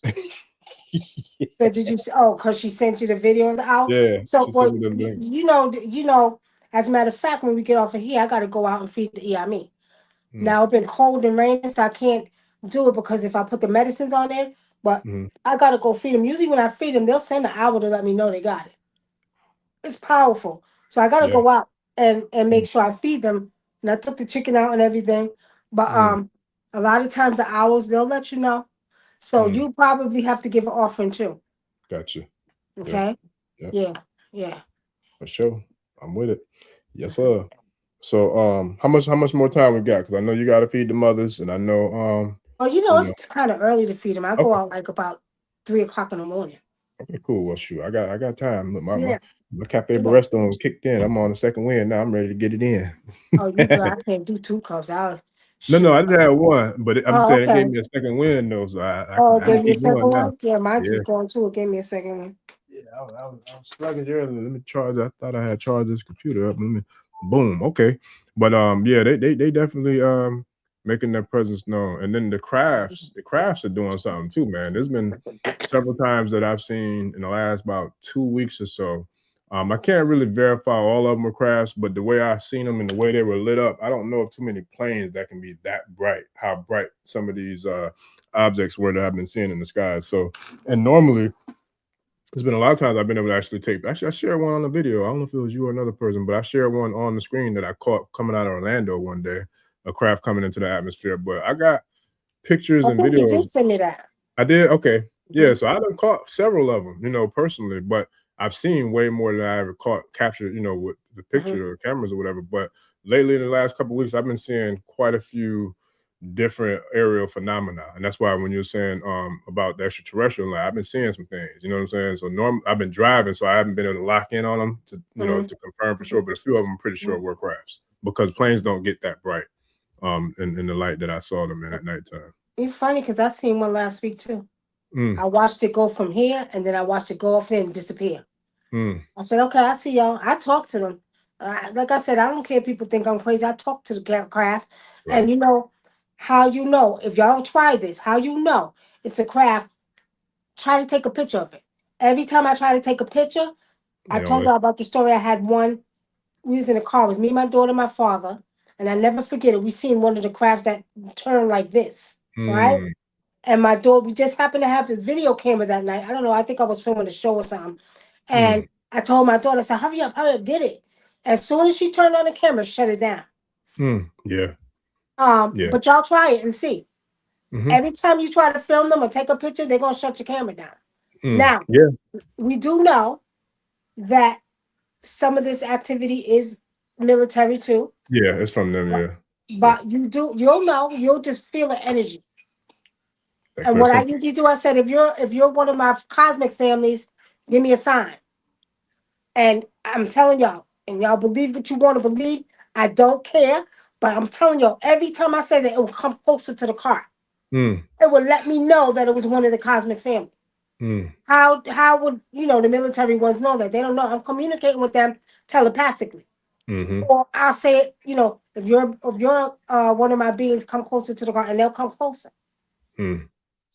Yeah, it's that deep, y'all. It is, and we could do that with nature, because I think that was you I told about one time. I was at a river down here. Matter of fact, I didn't see it recently, but I've seen dolphins in a river down here, which is actually, I don't know if it'd be technically called a river because it's a canal like type of waterway that it's coming off of the bay. It's connected to the bay. I think I could say it's a river. It's in the spot for those who are in the Bay Area in Tampa. It's over by over there by Blake High School. And then there's a what is the name of that new spot they got down there? There's a restaurant called Eulaley's. So for those who are down here in the Bay Area, that y'all know the area I'm talking about by Eulalys, there's a riverway that kind of connects to the bay. It's like almost like a little canal, but I've seen dolphins in there before, which blew my mind. Like, yo, I ain't never think dolphins would come in here. You know what I'm saying? But I say all that to say I was there probably a couple months ago, just out there reading the book. Matter of fact, I was reading this one right here, the Architects of the Universe. No, I'm sorry, the Architects of Existence. Aj and Yoruba Cosmology and Ontology and Orature. Very powerful book about the mothers. So I was reading this book, and I remember saying in my mind, the TCOM communication, where ancestors, I gave them some verbal communication. I can't remember what it was, but I asked them to show me a sign if they felt, if they picked up or got my message. I'd be damned if a squirrel came almost out of nowhere. And mind you, this walkway that goes in between the path where it's a lot of traffic, people walking their babies, walking their dog, but the squirrel came and like literally came and stopped like right in front of me and stood up and looked at me like, "You wanted a sign?" And I'm like, yo, this is crazy. And it stood there like for a minute. And I'm sure other people saw it because it stood there for a minute as people walking by. And then it started kind of trying to make its way closer. But so many people was walking by, it ended up kind of getting redirected and went a little bit further past me. I'm like, yo, you talk about it happened. And I'm talking about it wasn't more than maybe 3 to 5 minutes tops when I sent out the mental or the telepathic message, and then the doggone squirrel came and did what it did. I'm like, yo, this. But you got to remember, every species on this planet is going through a transformation, even the animals. So they're hearing clearer now. Now they know you can communicate with them. They're gonna respond. See, because humans have been so caught up in their own daily life in their own worlds, didn't pay attention to the squirrels, run over them, do all kinds of stuff. This is a day and a time where everything on the planet is beginning to transform. Everything. Now, that lady, she said something about her son seeing a figure in the tree with wings. That sounds like the Abyssum to me, or the vampires. In Africa, we call them Abyssums, okay? I want to find that because I saw the one that you, matter of fact, I shared the one that you're talking about, but I got to find it. There's a lot of comments in here. Hopefully I can find it. Yeah, I just seen it. She just posted, she said, in the tree, her son seeing a figure in the tree with wings. Like a shadow figure. Or did I start? Maybe I started that one. Let me see if I started. Excuse me, y'all. The vampires are real. And in Africa, then we call them the Abyssons. There's so many different names. And mostly you see them in Ghana, okay? Where is that damn message? I'm trying to find that. I know I saw the one you're talking about. I thought I shared it, but And they got to realize they over here too. And you were right when somebody did want a message, because I started that one for sure. So I'm gonna pull it up whenever you're ready to do those. But I want to find the one you're talking about now because she just put it up. Damn it. Whoever it was, if you could put that message back up, please, because there's a lot of messages in here and they're still coming in, so it's hard for me to. Okay, here, go ahead. Okay, I got it. Kashita, it was Kashita. Yeah, my son said he saw a shadow of a person with wings in the trees.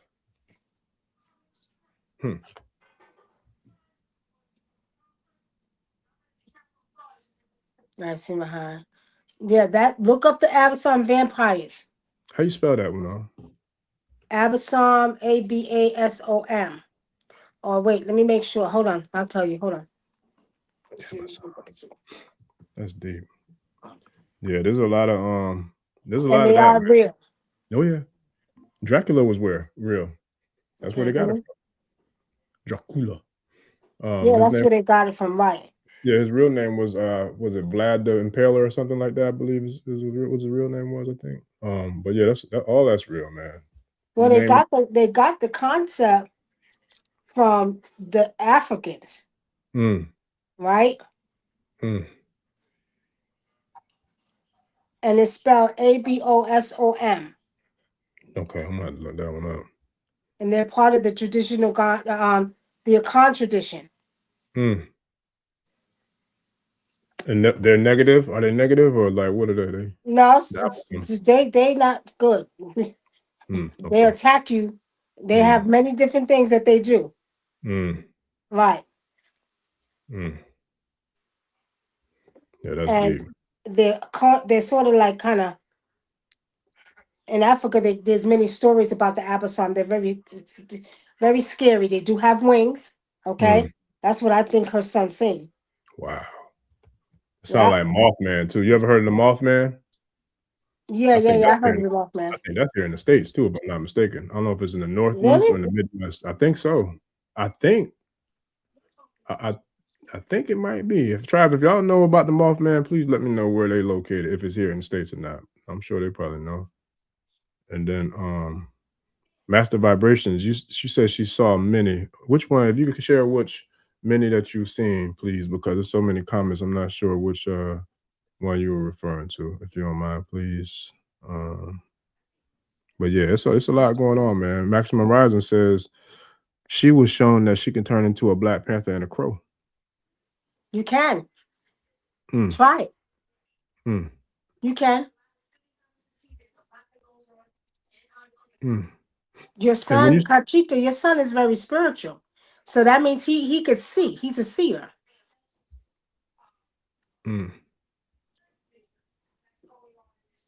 Yeah, I'm very familiar, Maximum Rising. The lions are very real. I have a whole chapter in my book about the lions, how they shared certain things with me, how they shared magic with me. It's in my book, The Cosmic Oracle. I talk about the lions, the stories of the lions. You can find my book on Amazon, The Cosmic Oracle, I Seen, I Heard, I Know by Wunam, Nicky Love. But I get into the whole story about the lions. They train me too. And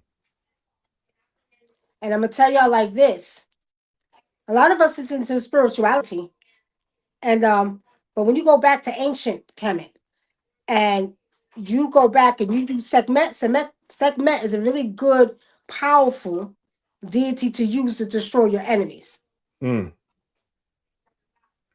Sekhmet and she's tearing some stuff down. And if you all know the story of Sekhmet, she was poisoned.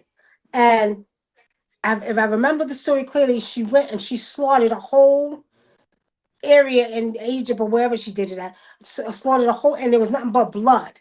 But they poisoned her and tried to kill Sekhmet. She came back with vengeance. So when you want to use somebody, deal with your enemies, known and unknown, call on Sekhmet. Her offering is red beer, frankincense, myrrh, and meat.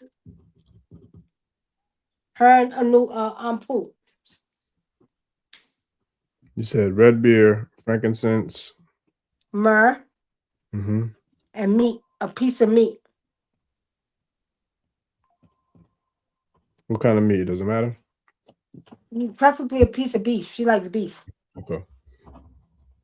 And tribe, don't go out there just warring with anybody, because you don't know what they might do or what they might got access to too now, because some people in the universe is real when it comes to like karma and like reciprocity. So we got to have righteous reasons for, to take it to that level. Just to give y'all a heads up, man, for those who don't know, it's a real thing. Yeah, be careful. Only use it if you have to.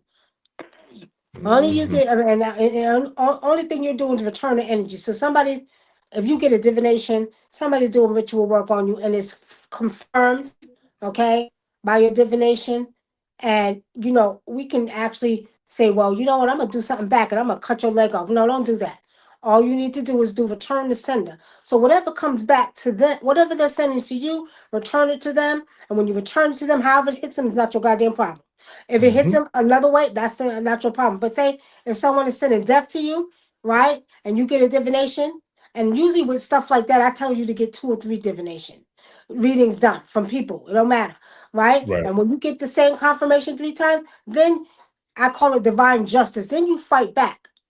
If somebody's trying to kill you and your family, you send it right back to them. However it hits them is not your business, but do not make the mistake or say, well, you know what? You're trying to do a ritual, so I'm going to take you and I'm going to take your dog and I'm going to shoot your dog. Don't do that. Just return that energy back to them. It's going to hit them more harder. Okay?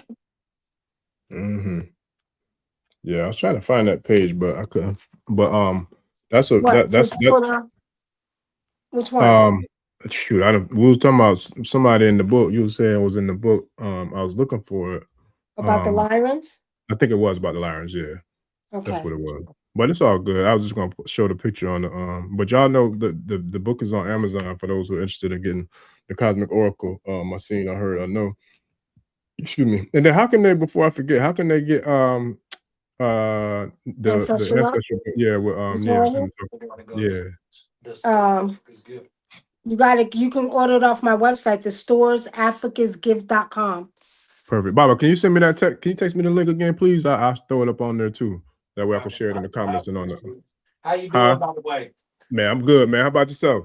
I'm good. I haven't talked to you in a long time. Remember, we still on here. I know. You need to come show your face. Why don't you come show your face? I hear him. He good. Yeah, come show your face. Since you talking, everybody don't want to know who talking. See? How you doing, man? Man, I'm good. It's good to see you, brother. Yes, sir. All right, I'm gonna text it to you. All right, appreciate you, bro. Yes, sir.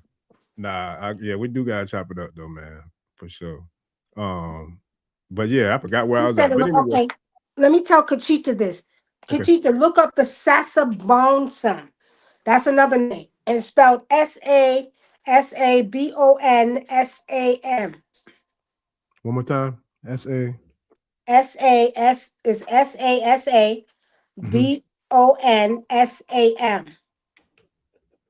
Gotcha. And they're vampire-like creature from a Khan folklore in Ghana. Also, they have them in the Ivory Coast and Togo. And they're known for being in a deep forest, right?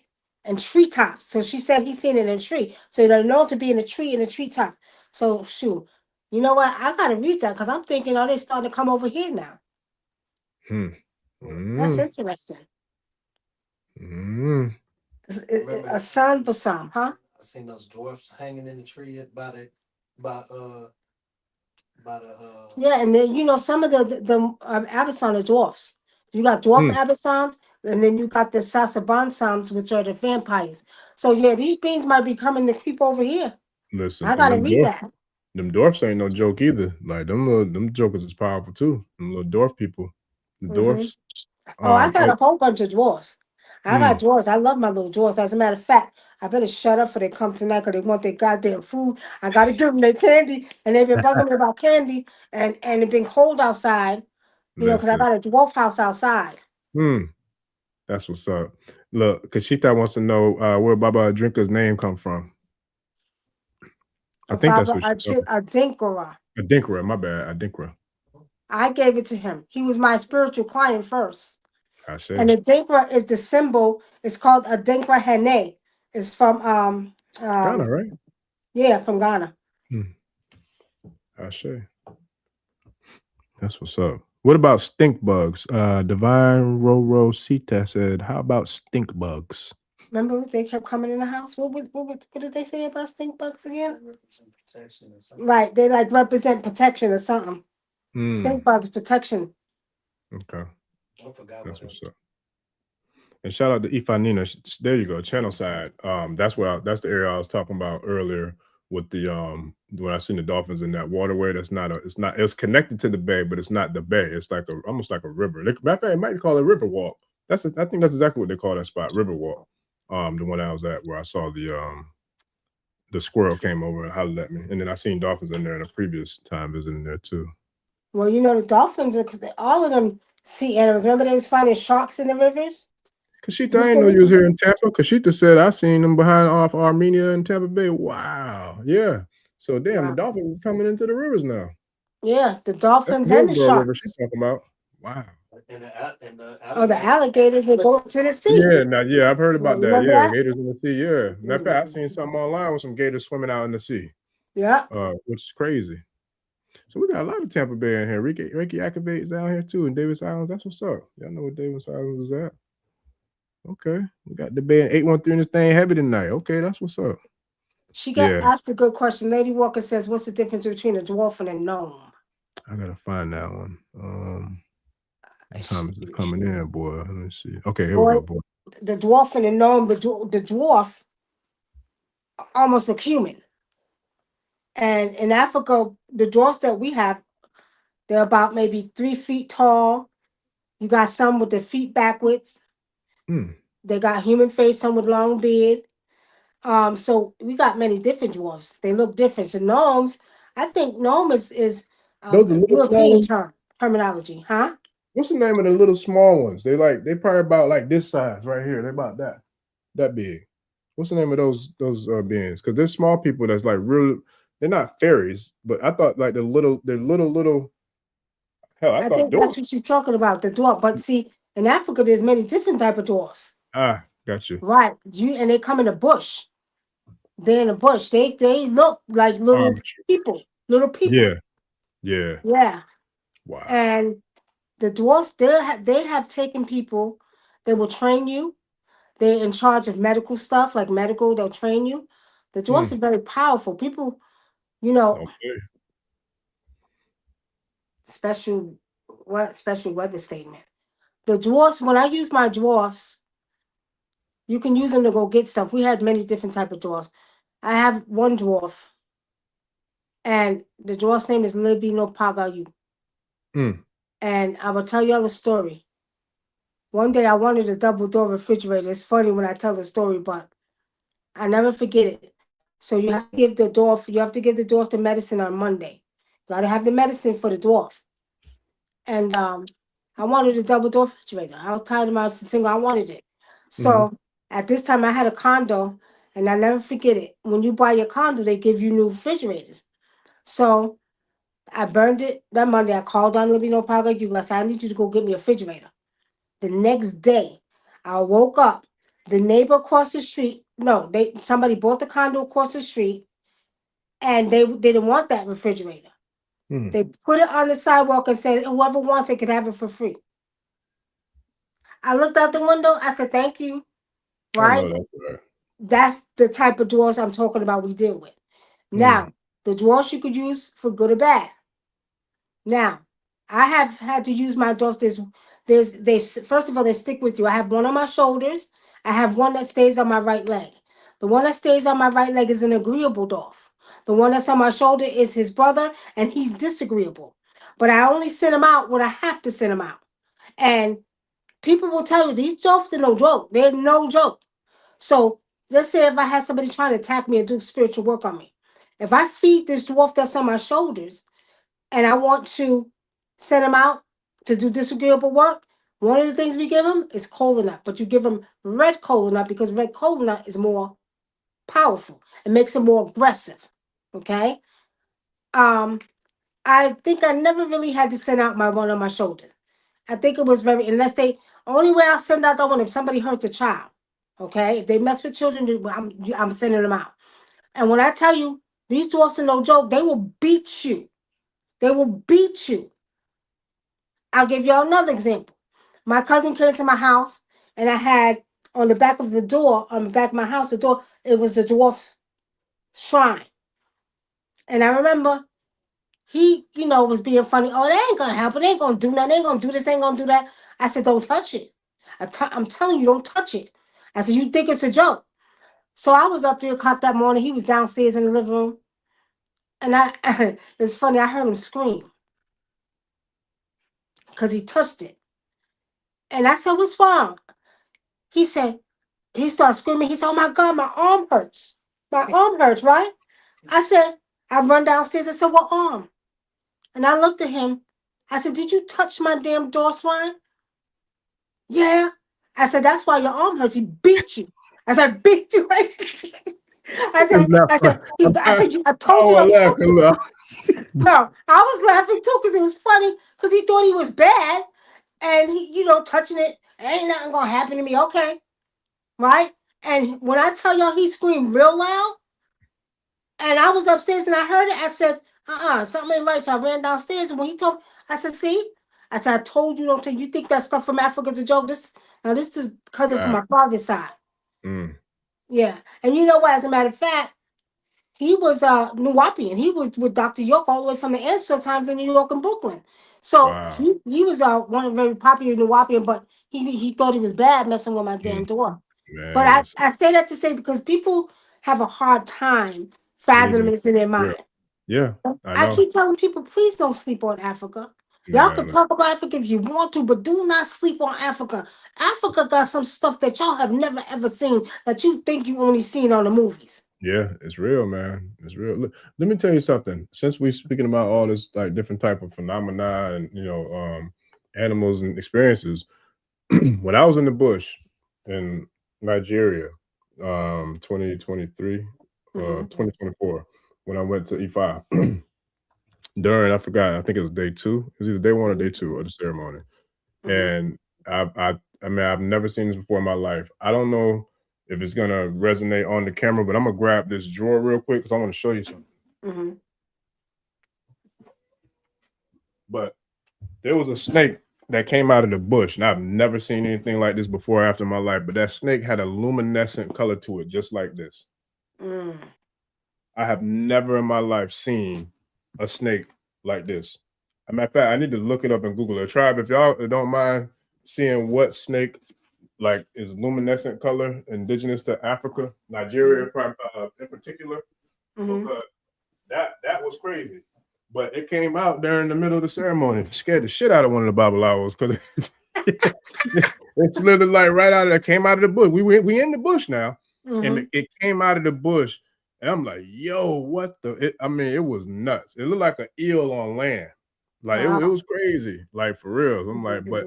And you know, the snake that has a very powerful spiritual significance too, if I'm not mistaken, right? They do. They sure do. I got one right in the room in there. We got a black ball python. Right? Yeah, I think you brought it on camera one time, if I'm not mistaken. Yeah, she's in there minding her business. Her name is Wajette. We gave her a comedic name. Wow. You remember the snake god Wajette? Yeah. Matter of fact, shout out to Professor Kaba. He just broke all that down Wednesday when we did our live. He was talking about he went through all of them actually. He went through Uraeus, Wajette. I forgot the comedic name for the vulture. I'm looking at my picture right there with a king and queen with the Uraeus symbols, but he went through all of them and broke down how those are the females and then the toads, like the frogs, are the males. It was a dope call. And shout out to Harmonious Balance because she said Mothman. Yeah, so it is here in the States. Mothman was primarily seen in and around Point Pleasant in West Virginia. Yeah, the world is crazy, people. The truth is harder to believe than than fiction, like, because but that's where they get a lot of this stuff from. You know what I mean? Like a lot of it's real, and that's where they get it from.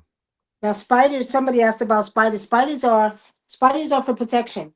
When you dream or you see spiders, although everybody's scared of them, it's about protection. It's there for protection. That's what's up. And shout out to Teresa, man, for sharing where the lions were. Page 19. I appreciate that. Page 19 is where the lions are in the Cosmic Oracle. Got you. Yep. Okay. Got it. Yeah, that's what's up. But it's definitely a lot. The elders can still fly, and they can turn into cats, and they can turn into birds. Yes, they can. You talking about the mothers? No, in Africa, the elder ones that are into the traditional ways, they still got a lot. I told you about the elder the one in Ghana that I'm initiated. That tribe is very sacred, and the elder mother. There's a fire you do. It's a spiritual ritual that you do with the fire. That's the one you showed us. That's what I'm talking about. That's the one you're talking about. And she jumped in the fire and she disappeared. And then flew out after, right? No, that's another one. Okay. That's another one. Yeah. This one, you because it's a fire ritual you have to do.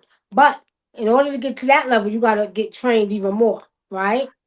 But that woman, she was an elder, very, very powerful. I'm gonna tell y'all how powerful she was. I tell y'all stories that when I walk outside, if I talk, the wind starts blowing. Right? When she walked outside, she didn't talk. I talked and the wind started blowing. The wind it's like the trees just knew who she was. And they was going crazy. Crazy. Okay? Now, over the years, and that's another thing y'all need to know, if you're spiritual and if you're indigenous and you're into spirituality, as I said, our powers are getting heightened. Because when I did my illegal initiations this summer, I told you I was tired as hell. I was like, I can't watch these people in this. I'm so damn tired. I'm gonna watch all these people in the springs. And we sat in a circle. And I just said, I called on your legal, which are the voices of the ancestors. And when I tell y'all, it started pouring, and then the wind started blowing. And I'm saying that because I know that my powers have gotten stronger, right? Because when you're training in African traditions, you don't get everything. You're still learning. I'm 55 and I'm still learning. You still have to learn. You still have to train, right? You don't get all the goodies. So this summer I was able to see that power get heightened. Yeah. As a matter of fact, our brother Ifa Yinka, he was blown away. He seen two things. He seen when I was calling on your league and the trees started going crazy and it started pouring. And it started pouring because I already told the ancestors I wasn't even going to be able to wash them. I was tired. So they got washed by natural rain. But what bugged them out is when we did an offering of the pigeon. And when I was holding the pigeon and I just asked the spirit to take the pigeon and the pigeon died in my hand, blew him away. Yeah. That's the power. And then all of us, eventually will come into this power because of all of us is spiritual. We're spiritual beings living a physical experience. Yes. And I believe a lot of it has to do with our belief in the power, because I was doing some of that stuff before I ever knew anything about Ifa or Risha, any of this. Like, I remember being a truck driver, and I just remember down here where storms, you know what I'm saying? We get storms. And those who've been down here, y'all know. Those who live here, we know what it is. But there was times I'm like, man, I'm tired of getting soaking wet, going to these ice cold coolers and freezers, especially when I first started driving, because I worked for a beverage company. So it's like we had to bring the sodas into the damn freezers and coolers and stock them up on the shelves and all that. And when it's storming, raining out there, it's like you go in there when you're soaking wet, you freezing. Like, that's not a good feeling. So it got to the point where one day Spirit like, say stop rain. Like, rain stop. That's what it was. Rain stop. And I remember it sounded crazy, like you said. It sounded crazy, but I was like, rain stop. But I ain't say it with no juice. And the way my voices were, they were going back and forth. Man, you better say it with some motherfucking authority if you want it to happen. Right, with some authority, like you own the goddamn rain, right? Man, listen. But I did it, and I'm like, rain stop. And I've done it so many times. I did it last year for the first time with a witness. I was driving on a road trip going to the Panhandle, and somebody was riding with me, and they saw it happen. And they was like, yo. I said, I told you. But I've been telling, I only told like one or two people about it, but it's a real thing. So I don't know if I ever made it come, but I definitely know that I've made it stop before many times, because I got tired of getting wet. Like, but everybody, and I like to tell people this because some people, yeah, you can't do that. You know what I mean? You know me, I say I don't give a goddamn what you think. Come out and see for yourself. But the thing about it, what they got to understand is they have the ability to do it too. You are truly connected to nature. When you walk outside, you walk into yourself. So what makes you think you cannot manipulate the forces of nature? That's because you don't know who you are and you haven't grounded yourself and you're not talking and hugging trees and walking barefooted on the earth no more. So you forgot how to do that. But anybody could do that. Yes, sir. Anybody could do it. Yeah. We're connected. You know what I mean? Yeah. I'm over here looking at the question. Part of my training is knowing how to use fire. I remember how to do it with water and air. Actually, I used to teach in class, and I would ask everybody about. We asked everybody, what do you think your element is? And I had them practicing with their elements, right? How to use fire, how to use water, right? You can master it. Again, everybody could do it. Just you gotta be serious about it. You gotta do it all the time. Anybody can move water, anybody could make it rain, anybody can make it, move the fire. You could move earth, okay? Everybody has the ability to do it. And actually, we're coming back into that time again. I said our DNA is being reactivated, but we got to understand every human being has that ability. As long as you are part of nature. Again, when you walk outside, you walk into yourself. That means you are Mother Nature. Mother Nature's you. You call on that rain, she gonna come if you call on her. But if you ain't grounding yourself and you walking around with here then with Nikes on and not hugging trees, what you think? You connect from that energy. Come back to that energy. Walk barefooted. Right? Yeah. Somebody said, could it fly? I believe that you can fly. Okay? However, that comes back to what I just said. You got to be in tune with nature. You got to ground yourself, spend a lot of time with nature. You basically got to live in a bush for a goddamn year. You know what I mean? Yeah. Yeah. Like, and not be connected to any of these, like these frequencies, the sound, pollution, or the, all this different stuff that causes, I feel like I feel like it kind of, I won't say dumb it down, but I do feel like it kind of wears down our ability to do a lot of these highly heightened spiritual things. One of the things that I know for sure, and I'm pretty sure I'm not the only one on here, is we could definitely fly through astral projection for sure. because I done been through all out the universe, like Superman. Shit, Millie helped me with like 2 or 3 of them easily, if not more than that, with the Reiki sessions. There's been multiple Reiki sessions I've had with her where I was astral projecting, and just traveling all over the place. You know what I'm saying? So it's like that's a real thing that I've done on my own accord, you know, meditating at the crib, but I've also had several Reiki sessions. Matter of fact, shout out to Zemi Locks. I don't know if she's still on here or not, but she's a loctician, but she has her own little special dope. It's like a dope combination where she combines doing your locks, but then because this is who's the one who's hosting the sound healing event on the 14th. So as a loctician, she does your locks, and then when she finishes washing the locks, she does a sound healing session around your crown. So she'll take the sound bowl and like do a sound healing session around your crown chakra in your crown, you know, your locks. And then she does it's the sound bowl, and then she does the what's the thing, the chime thing, the ding, you know what I'm saying? She does all that around your head after she washes it. It's dope. And then she has like the meditation music playing in the background. So it's a really dope experience. But I say all that to say I was able to astral project in that short time when she was doing the session, because she covers your eyes and then she does all that after she finishes washing your locks. She'll do the sound healing around your head. I'm like, yo, that's dope. I had never experienced anything like that. And I was like, yo, I was able to meditate like I did when I'm in one of Millie's sessions, man, with the Reiki healing sessions, and like travel, like just shot out there and started traveling all over the universe. So it's like there's some people out here with some powerful gifts, man, for real. Yeah. Again, it's like we're coming into that time now. Everybody's becoming more spiritual. That the person said something about dolphins. I love dolphins too. Me too. Love dolphins. As a matter of fact, you can communicate with dolphins. They communicate telepathically. Yes. So you can communicate with them. And actually, I used to go to this place in they had in Atlanta. They got the aquarium, and the dolphins were there. You can go swimming with them. You can go swimming with the dolphin. Yeah. Get out of here. And I used to commute. Yeah, they'll let you go swimming with them. Do that next time I come up there. Yeah, you'll love it. You can go swimming with it, but you communicate with them telepathically. They'll understand you. Dolphins are very smart. But remember, I told you, dolphins are the mermaids. The mermaids are the dolphins. Wow.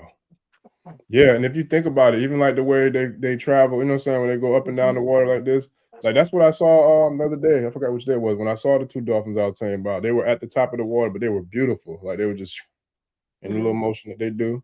It was dope. Let me see. We got a ton of questions. Okay. PD5229 said, "Hey Nikki, I was gonna ask you if some of us could actually fly. Actually fly, because I felt like one day it was forbidden on the earth." Nah, it ain't forbidden on the earth, brother. I've seen that with my own eyes with the video we was talking about. Well, one of them, because she got multiple, but that I ain't gonna lie, that I've seen a lot of stuff before, but that blew my mind. I was like, oh shit. Like I was more shocked seeing that than I've seen seeing crafts and UFOs, and you know what I'm saying? I was like, yo, like that is real. It is. I've seen it with my own eyes, family. Like that is real. Remember, it's not forbidden. What happened is your DNA was shut down for you to have that ability. Okay. And as I told everybody before, during the cancer age, the DNA was shut down. And a lot of those abilities were taken away from you when they shut down the DNA. Whoever created this, as people say, the Anunnaki, whoever engineered us, they shut it down. So now, as I told you, we're at the beginning. We're at the end of the beginning where the DNA is opening up, and what they showed me is 2 strands by 2 strands. And when I say what they showed me, I'm talking about the ancient ones, the ancient Kemetic ones, because I communicate with them as well. They give me a lot of messages and I hear them. So what they told me is that the DNA is being reactivated. And as the DNA is being reactivated 2 strands by 2 strands. And our powers are being heightened. Your natural, you know what I mean? So once that information is downloaded in the DNA, you're getting actually information is downloaded in DNA that's reactivating it. You'll be able to do all of that. Fly, shapeshift, right? All of that is taking place. Yep. Yeah. Telekinesis. You could practice telekinesis with a bowl of water or a glass of water. Yeah. Like a goblet of water. Just sit there and then fix your mind on creating ripples in the water. Matter of fact, I don't know how I came across. I got to see if I can find it, but I came across a video earlier this week, and it was where did I see that? But it was people who were literally, they showed their journey, and if y'all pull it up on YouTube, I'm sure you'll see it. But they showed their journey of starting out with telekinesis, and they showed. I wish I'd have saved that video. It was dope because it was multiple people, and it showed like a highlight reel, like Sports Center, where they showed where they first started practicing and how they was struggling and they couldn't get nothing. And then it showed when they had put some time in, and there was a sister who opened the doggone big ass like door to like a, I don't know if it was like a what do you call that thing, like a junkyard or something, but she walked up to it. She's like, "You ready?" Whoever the cameraman was, and they was like, "Yep," they was recording, and she did something like, and you saw the wind do just like you said. That wind picked up, and that door opened out. Like, oh, like it was dope. And then there was a young brother. He was dope with his because it showed where he first started. He was struggling, like trying to get stuff to move, and you could see with his mind. And the first thing he did was, I think he made like a empty water bottle move. And then he just started going in. This brother was moving water bottles. He had them lined up like a damn bowling alley, like how the bowling pins are lined up. And he would just like, and he will, you'll see him fall up like, yo. So to me, that's the equivalent of that series, Supercell. Like we got people right now showing you in real time, like, yo, this is real. Like, I mean, it's out there on the internet. You can find it. It's a real thing. It's real. A lot of people. Okay, like I said, we're in a great time right now. Everybody's becoming more spiritual, and everybody is going through a transformation. That DNA is reactivating. You know what I mean? And what's happening as it reactivates, you're getting more and more and more powers, more ability to do things. You know what I mean? But you got to help it too by making sure you ground yourself with the earth. One of the easy ways is to start using your telekinesis, and I like to teach my students with fire. So I'll make them move the fire. Right? We tried with water because every time I would go into the springs, I would just say, tell the water to rise and it would go crazy. Right? But you can practice. It's a repetition. Make sure you practice, and you'll see. Anybody could do it. Yeah. That's a real thing. Like even with the rain thing, like it got to the point where I got very confident doing it because I'm not getting wet today. I just like stop, rain stop. I'll say it with a certain tone and it would do it every time. Every time. Yeah. I used to tell the Dinkra when he was working for AT&T, I said it was raining and he'd be on the poles. I said, just tell the rain to stop. Yes. And he said it was actually working. Yeah. I know it worked because I've done it. Like that's a real thing. Like I know that works. I know it works. For real. That's what's up. Yeah, man. So let me see. I would like to hear your experience. Spread your wings. Who? I'm trying to keep up, man. There's so many in here I can't keep up. But I did I started a bunch of them so that way we can, when you was ready to do like the I know it's getting late, so we could do if you want to. I could bring up the Q&A real quick for a few questions, and then I think I saw several people that want to read them. Look, it's Saturday night because I could sleep late all tomorrow if I want to. I got you. Saturday Night Live, family. We here. I might make this a regular thing too, Saturday Night Live, because a lot of people can stay up this late, so make that thing happen. So okay, let's see. I'll go with this one real quick. Sister Sandra Edwards says the system is trying to overload us with the foolishness. We have the power to react. Okay, that's a comment. And then let's see. So let me go ahead and go with these questions that I starred.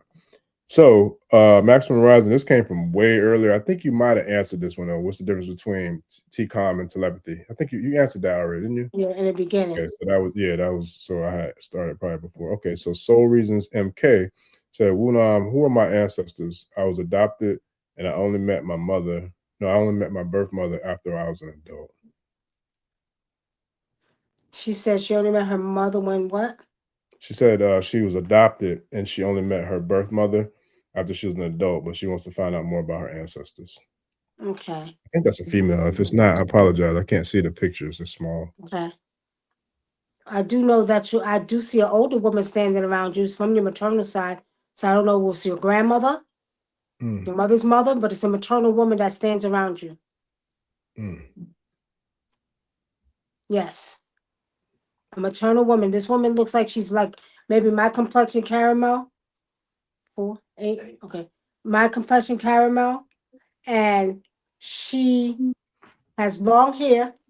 It's like curled, like she got it curled, like, you know how we say, curl our hair. She got gray hair. And her hair's like this. She's a very pretty woman, but she's a little more on the thicker side. And that's your grandmother. Your mother's, maybe your mother's mother, your grandmother's mother. But she sits with you on your left side. Yes. I sure. Yes. We got a bunch more. You got some more? Go ahead. I was going to say. I got a bunch more. I just So shout out to I am SEG Master Vibrations 13 says, Wunam, is your language in Cape Verde the same as Portuguese? Well, they say it's Portuguese, but they don't know. People need to tell the truth because it's mixed. We call it Criollo, and it's mixed with Portuguese, Wolof, and Fulani, depending on what island you come. Now, if you're from a certain island, it sounds more Portuguese, but from the main island, which is the capital of Cape Verde, Praia, it's mixed with 2 African languages, so it's Criollo. So some words is like Portuguese because remember we won our independence from Portugal in 1975. So they got rid. They didn't want no Portuguese in there. Get out, get out. You know what I mean? So, but it's a mixture of African and Portuguese language, just like in Mozambique, in Angola, Brazil. Like I know Brazil speak more Portuguese, but some words we can't understand. Some words you can understand. So it's a mix of all 3. Sure. And some of the tribes have Bantu language in it too. Sure. Okay. And family, I forgot who it was, but a few tribe members was asking for Wunam's website, so I put it in the it's in the comments, and I'm gonna share it on the screen when we finish with the Q&A too. For those who were asking for the website info, shout out to Baba for sending me that. I appreciate you, Baba. Kashita says, did y'all see the video of the seal that came out of the water and bowed to Emoja's spirit pot? Wow, I didn't see that. Oh no, I didn't see that either. Wow. Kashita, if you don't mind, if you have a link to that, can you share that in the chat for me? I definitely want to check that out. Yeah, share with me too. I want to see that. That's what's up. I'm not surprised, man. It's a lot going on, buddy. It's a lot going on. I told y'all the sea is going through everything on this planet. On the planet Earth is going through a transformation. The other planets too, but right here, the species, the sea species, the species in the bush, in the tree, everybody and everything is going through transformation. So I'm not surprised that the sea bowed down to Yamoja. She probably the seal probably knows that she's in that sea. That's powerful. I say. Jackie Lewis. I hope I'm saying that right. If not, give me some grace, family, please. Jackie Lewis says, Wunam, what do you think about angels? Are they ancestors too? You know what's funny? I'm going to say this. A lot of people come to me with that question. In African tradition, we don't believe in angels. I'm not going to say that's for all the tribes, but I know most of the tribes, they don't talk about angels. Angels came from the European concept of spirituality. You know what I mean? So we've always said our ancestors or certain gods because we have many, many, many gods in Africa, right? But we never called them angels. Okay. We consider them either like beings from other planets or ancestor beings, you know what I mean? Or water beings, you understand, that can come and protect you, but we never called them angels. Yeah. Yeah, just like we don't acknowledge the devil either. Like that's not a real thing. Right. It's not a real thing. Right. Not at all. And in their mind, they call it shoot the devil, which that's bullshit. But a whole bunch of bullshit. Exactly.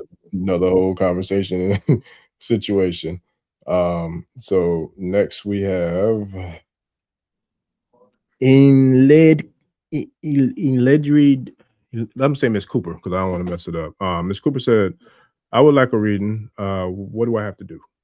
Just ask a question. What does she want to know? I think she's new because I'm not familiar with that name. But yeah, Miss Cooper, if you just drop your question in the comments, I'll pull it back up for you. The way we do these, just for those who are new, because everybody might not have been here before when Wunam drops these freestyle consultations on us. But pretty much, if you have a question that you want to ask, ancestral or from spirit, whatever the case may be, if you just post the question in the comments, and then I'll bring them up and I'll pose them to her. I'll ask them to her, and she'll answer them for you. That's how we do it. So, and I'll show you exactly how we do it right now, Miss Cooper, because the next person, we'll just say, well, yeah, same thing with you, Miss Universal, I-8691. If you ask a specific question, if you post it in the comments, I'll pull it up for you, and that way we can ask for Wunam to give it to you. And then same with Divine Roro Sita 333. Now, if y'all want an actual session, I post the the link in the comments too, if you want to book an actual like consultation session. But if you want to ask a question to get answered on the air right now, we can do that too. If you want a specific question answered. I think Natalia Dozier says, if it's not a problem, Mama Wunam, can you speak on the mother-daughter relationships? I was born a Virgo, Virgo Sun, Libra Moon, and Ascendant in September 1990. And my daughter is a January 2011 Aquarius. So I think she's talking about the dynamics of like mother-daughters clashing. I know that's a very unfortunate common thing that's happening with a lot of mothers and daughters. I got clients that's dealing with that, man. It's a really tough thing. I hate seeing it, but it's something that's going on. Parents. We ain't tolerating that because this is my thing, and I'm gonna be a little bit blunt here, y'all. If you came out of my vagina, we ain't doing all of that. We're not. You're gonna give me the utmost respect. As a matter of fact, and again, I don't think it's just in African spiritual, African traditions, because my father is African American. The mothers didn't play here either. You ain't disrespecting your mother. They got no business. But what we understand, sometimes women have to set an example for their daughters, okay? And if you're clashing with your daughter, I gotta ask, how was she raised, and how was you with your daughter in front of your daughter? Because my daughter's at 37, my oldest daughter's 37, the youngest is 30. I get the utmost respect. Don't even curse in front of me unless they're mad. And if they're mad, I understand that. But they don't curse in front of me, right? So you got to understand, if there's a relationship, a clash, then I'm going to say something not right, ancestors. And that's something you're going to have to address. You're going to have to analyze how you raised her, how you were in front of her face. There's so many different dynamics of it that you got to kind of look at the whole situation. If she's clashing with you, I will tell you, girls are totally different than boys. I didn't have no problem with the boys, except for one time with a girl. But otherwise, the girls, they will try to challenge you. But if you actually raise them, because most girls going to emulate what you do. I'll tell y'all straight up, they're going to emulate what you do. Then you shouldn't have too much of a problem, because, that feminine energy, they think they know. That's the problem I have with it. They think they know everything, but they've never disrespected me. If y'all clashing, then you need to analyze the whole situation. Why? I always like to say why. Why are y'all clashing? Okay? That's a real thing too. I'm trying to communicate with them in the comments as well, responding to questions. Matter of fact, somebody, before I go into the next I think it was a divination thing, there was a question I saw that I wanted to answer, because somebody said, where was it? It was somebody that said something about okay, here it is. I wanted to answer this one. I've heard that we choose our parents, but how could I have chosen a mother that hates me? I was always told growing up that my mom was jealous of me. How can a mother be jealous of their own child? That's a real thing, Kimberly. I've dealt with that. I'm gonna throw you the mic too, but that's a real thing. While you're saying it, I'm gonna run to the bathroom real quick. Okay, go ahead. Okay. Yep, that's a real thing, Kimberly. Because I've dealt with that with a lot of clients in divinations. And what I'll share with you is that, yes, I'm from the school of thought that we do choose our parents before we come into this realm. And the reason why a lot of those things happen, because I'm not sure how you feel about it. Of course, it sucks. Of course, it's heartbreaking. It's gut-wrenching. And, it's worrisome and bothersome. But I'm going to challenge you to look at it from a bigger perspective, from an eagle, like a bird's eye view. You chose that mother to come into this realm to do this work during this experience in this life, right? So if you chose her, you came in to this life to do the work and to live the life that you came here to do. So with you choosing her, in essence, you are actually the mother, right? You are actually senior to her as a spiritual being. So therefore, it's like you were the one who came here to right the wrongs. You were the one who came here to heal the trauma. You were the one who came here to clear the roads and to break up the negative experiences from a familial or ancestral lineage, perspective. So I know it's hard. I know it's heartbreaking. I know it sucks. And you might not even want to hear the answer, but believe it or not, you are here to right that wrong. You're here to heal that wound. And so that's something that it seems like it's ancestral. So now I would challenge you to think about, have you ever asked her how much trauma she's been through? Have you ever asked her, like, what the things are that she might have dealt with that caused her to be the way that she is towards you? And do you feel like she's only that way towards just you, or do you feel like she's that way towards others as well? Because there's a lot of different dynamics that go into people.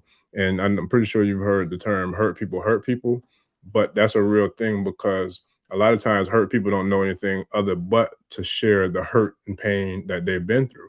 You know, it's trauma. It's all trauma related. So I definitely would love for you to chime back in, you know, and to give a little bit of feedback based upon what I shared with you. But also, if you want to jump in on this too, because I don't know if she posed a question to you or myself, but she wanted to know, you know, I've heard that we choose our parents, but how could I have chosen a mother that hates me? Hey, what's up? Is that a boy or girl? Boy, I only carry boys. That's what's up. She said, I've heard that we choose our parents before birth, but how could I have chosen a mother that hates me? I was always told growing up that my mom was jealous of me, but how can a mother be jealous of her own child? Because your mother has issues and she don't understand that she's a spiritual being. When you choose your parents, when you come back from the cosmos, you choose your parents a lot of times to either come back and many different reasons you choose your parents. Your mother needs you to teach her. So I'm going to tell you what I see. Spiritually, what I see is that your mother, you're really her mother. You got me? You came back to teach your mother a lesson. Okay? So a lot of times we don't understand that because we can't fathom it, but you came back to teach her a lesson.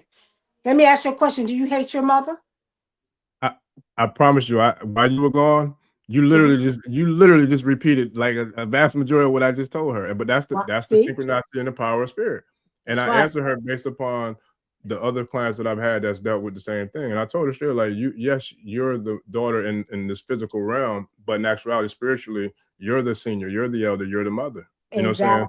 And you came back to heal this trauma. You came back to heal the ancestral lineage of trauma that she's been through. And I was telling her, I said, maybe, I don't know if you've asked her, but ask her, you know, what she's been through, if she's willing to talk about it. Like, ask her what's caused her to feel that pain or that hurt or that trauma, you know, all the different things that lead her to act the way she acts, because hurt people is what they say, right? But that's all based upon trauma.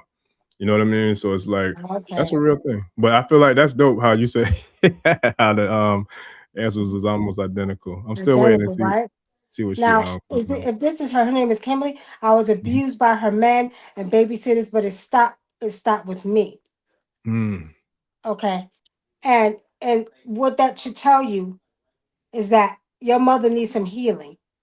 And a lot of times we don't know what's going on with our mothers or our fathers. We don't know what's going through their mind. They're not going to speak about it. Some will, some won't. But you got to remember, don't judge them, because you don't know if she cries at night. You don't know if she's angry because you don't even know if she didn't know how. Because some people don't know how. You know what I mean? And we got to understand, we're quick to judge, but we shouldn't judge because you don't know their story. Right? And give y'all a real quick example. My father, which is an African in America, right? He didn't raise me. He wasn't around me. I didn't meet my father till I was 5 and 14 years old. And I used to be mad because I was like, oh, I hate you because I was your only child and you didn't come find. You know, I would talk a lot of junk, y'all. And then when I got older and I got wisdom, I was 20 years old. I said, Daddy, I said, what was your life going on like? Spirit said, ask your father what was his life going on. And when I heard the story, I said, no wonder you couldn't love me. You didn't love yourself. His mother abandoned him at 14 years old. And his stepfather, the house that he lived in at that time in Brooklyn, his stepfather kicked him out, literally kicked him down the stairs and said, get out my house, you ain't my child. And my father was on the streets. And my father began to sell drugs and was one of the biggest drug dealers in Brooklyn, but then he became his own best customer. Back in the 70s, he began to use heroin because he had a lot of, you know, emotional distresses because his mother abandoned him at 14. Boys need their mothers. So I began to understand that that's why he couldn't love me, because he didn't love himself. He didn't have that nurturing aspect that he still needed at 14.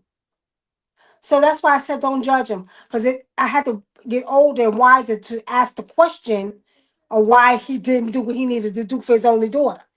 I used to talk, and when I tell you I used to talk junk, you put drugs before me. I used to talk junk. I was a teenager. So, you know, but just know that we come back, and to add to that too, I knew that I came back to take care of him and my mother. So it wasn't for him to be that father to me. It was for me to be that daughter that was going to help and heal him, and I did. Yeah, yeah, yeah. That's powerful. And it's and you know, and I feel like she kind of followed up with the answer that I expected, because she said, you know, she was abused, but that stopped with her. So to me, it feel like that I feel like she got Bruce Leroy on that ass, and like, Exactly. like, nah, not today. But this shit stops right here, right now, and that's why you came in as the daughter, but spiritually you're the mother. Like, that's a real thing, Right. a real thing. I share. That's what's Sure. up. Oh, look, and then here we go. So that's what, see, there you go, Kimberly. She says, so now every time, she says, every time I try and talk with her, she speaks to me with no respect or love. Well, that's that pain thing, you know. Right. And you know what, I'm gonna tell you another thing, and I hate to say this, but I have to say this. The part that you say when you're talking about the jealousy, that's because you are what she aspires to be. You know, and this is not just a mother-daughter dynamic. This is life dynamics. If there's somebody who hates you and that's jealous of you, 8 to 9 times out of 10, family, is because you are something that they want to be. Period. I mean, because I've dealt with it, and I'm sure we've all dealt with it, but that's a real thing. So, you know, the most beautiful thing we can do is just continue to be us, and to get better, be better, do better today, or to strive to be better, do better, be better tomorrow than we were today. And by us doing that, we're going to not only get better for ourselves, but we're going to get better for the ones who need us to be better. And then we're going to also show the ones who want to see us fail that no matter what you do, you can't stop me anyway, because I'm going to keep winning. And I feel like the that's thing the best. about it, when she does that too, though, what you do is say, but you know what? When she tries to talk to you that way, say, I love you too, and keep it moving. I love you too, and keep it moving, because you don't ever want to be like her. You see, you don't want to be like her. I tell my daughters the same about their dad. Don't be like him, right? So you be better than him. So if she talks to you anyway, say, you know what, mother? I'm not talking to you anyway. I still respect you. I thank you. I thank you for bringing me into this world, because at least you did that. And you know what? I love you. And walk away. Don't argue with her. Don't, because your mother needs healing. And what I suggest, if you're into spirituality, I'll go to the ancestors on her. Whatever issue she got with me, and whatever mouth and the way you want to talk to me because you jealous of me, I'm going to pray for you. I'm going to pray to the ancestors that they heal you. I'm going to pray to the ancestors that every time you feel the need to talk to your daughter that you birthed in this world, you know what? You talk to me like that, then I'm going to have to ask the ancestors to heal you from that.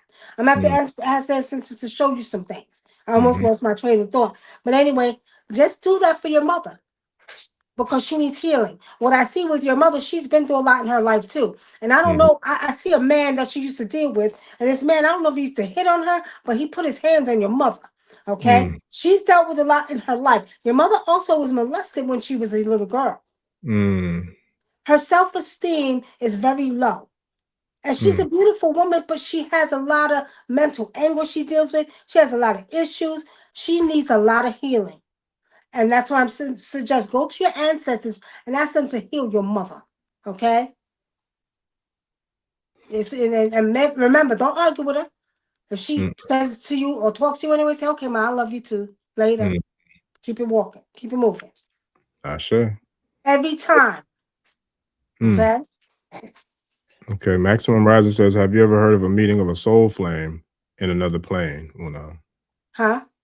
Maximum Rising says, have you ever heard of a meeting of a soul flame from another plane, like I guess another spiritual plane or another existence plane? Or like another plane? Well, we got many soul flames, many soul flames or soulmates or whatever y'all want to call them, a spiritual, you know what I mean? There's many. And yes, they are, because you can't imagine that we're the only planet here, right? I feel like I come from Saturn. So one of my mates might have been from Saturn. Remember, my ex-husband was from Saturn. You know what I don't know. But I do believe that's very possible. Yes. Okay. Let me see. We got quite a few more. So let me get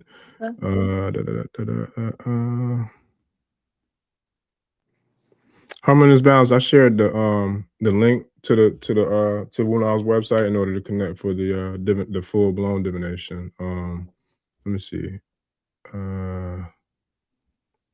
And then Golden Sunkiss 5099. I'm trying to go through the ones that I started because I was just starting them as we was during the show. But for the actual consultation, the link is in the description, family, and I'll share it again too. But the ones we're doing now are like if you have a specific question that you want to ask to get answered like right now on the air, whether it's about the ancestors or something that you have going on in your life, whatever the case may be. If whatever that specific question is, go ahead and drop it in the chat, and then I'll pose it to Wunam so that way you can get that one answered. But for a full divination, you'll have to go to the website, click the link right here, the storeofafricasgift.com. That way you can book a full consultation, because this one, we just want to get as many questions answered for as many as the tribe as possible. So that way, everybody gets a chance to get tapped in with that. Yeah, but for the full consultation, you definitely can book it at the website right there. There was one that I wanted to bring up because somebody had said something about they got a divination from somebody else, and that person I think referred them to you. I'm trying to find who that was or where it's at. There's a lot of them coming in. So okay, is this it? Oh, here we go. Boom. So Universal 8691 said I had a reading with another brother some years ago, and he referred me to you because we shared the King of Club card. Wunam, can you expound on that, please?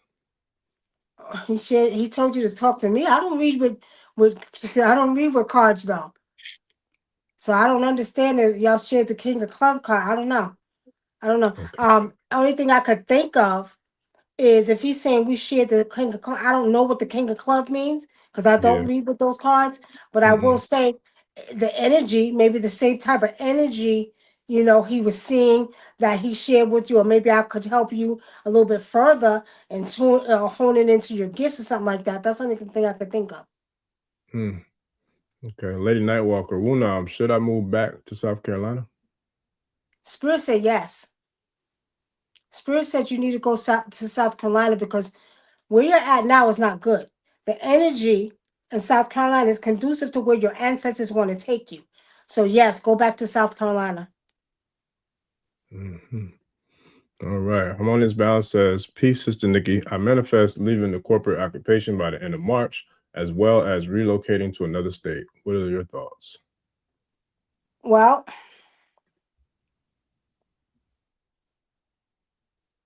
it's time for you to leave the corporate world. And not only that, Harmonious Balance, you really should be working for yourself. I don't know why I'm picking up Charlotte, North Carolina, or somewhere in North Carolina, either South Carolina. I could be wrong. I profess to be right, but I'm picking up the South. Maybe even Florida. But Spirit said you really should be working for yourself. So it's time for you to leave the corporate world. It looks like you've been in the corporate world for a while. Ashe. I'm not going to put Harmonious Balance on blast, but Harmonious Balance know the answer to that. We already been through that Harmonious Balance. You know the answer to that. And she's supposed to be working for herself, right? I told her that from the first time we had a session. Well, I take it back. The Oracle told her that from the first time, but she knows it's all out of love and light, and I'm doing my best to make sure I position her, the best I can with the opportunities to help her, to get to that too. So, okay. Let me see what else we got here. All right, let me see. I think she asked more earlier. So, yeah, this is Miss Cooper. So, several times throughout my life, I've had entities say to me, "What are you doing here?" They always run or disappear when I try to ask them. But what do you think they're saying that I am? Probably very highly spiritual being, and you don't even know it. You don't even know how powerful you are or what kind of being you are. Because if they're looking at you and you're running, you probably got a lot of power. Yeah.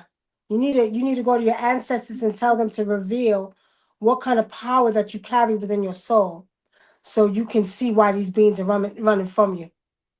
You might be an ancient one. Ashe. Okay. Miss Sandra Edwards says, "Am I going in the correct direction with my spirituality? I was not raised with my parents, who both came from two different islands. It appears that I'm being pulled toward African spiritual traditions." And if you are, in your pulled out direction, you are. that your ancestors trying to tell you. Yeah, but you got to remember, if you came from 2 different islands, you got to remember the islands were a lot of the Africans were over in the islands too. So they're just bringing you back to where your ancestors came from. You know what I mean? You got Jamaica. The people in Jamaica are connected to the Igbo tribe. If you look at their faces and phenotypes, you could tell, right? You got certain people that come from different parts of, I would say, probably Barbados.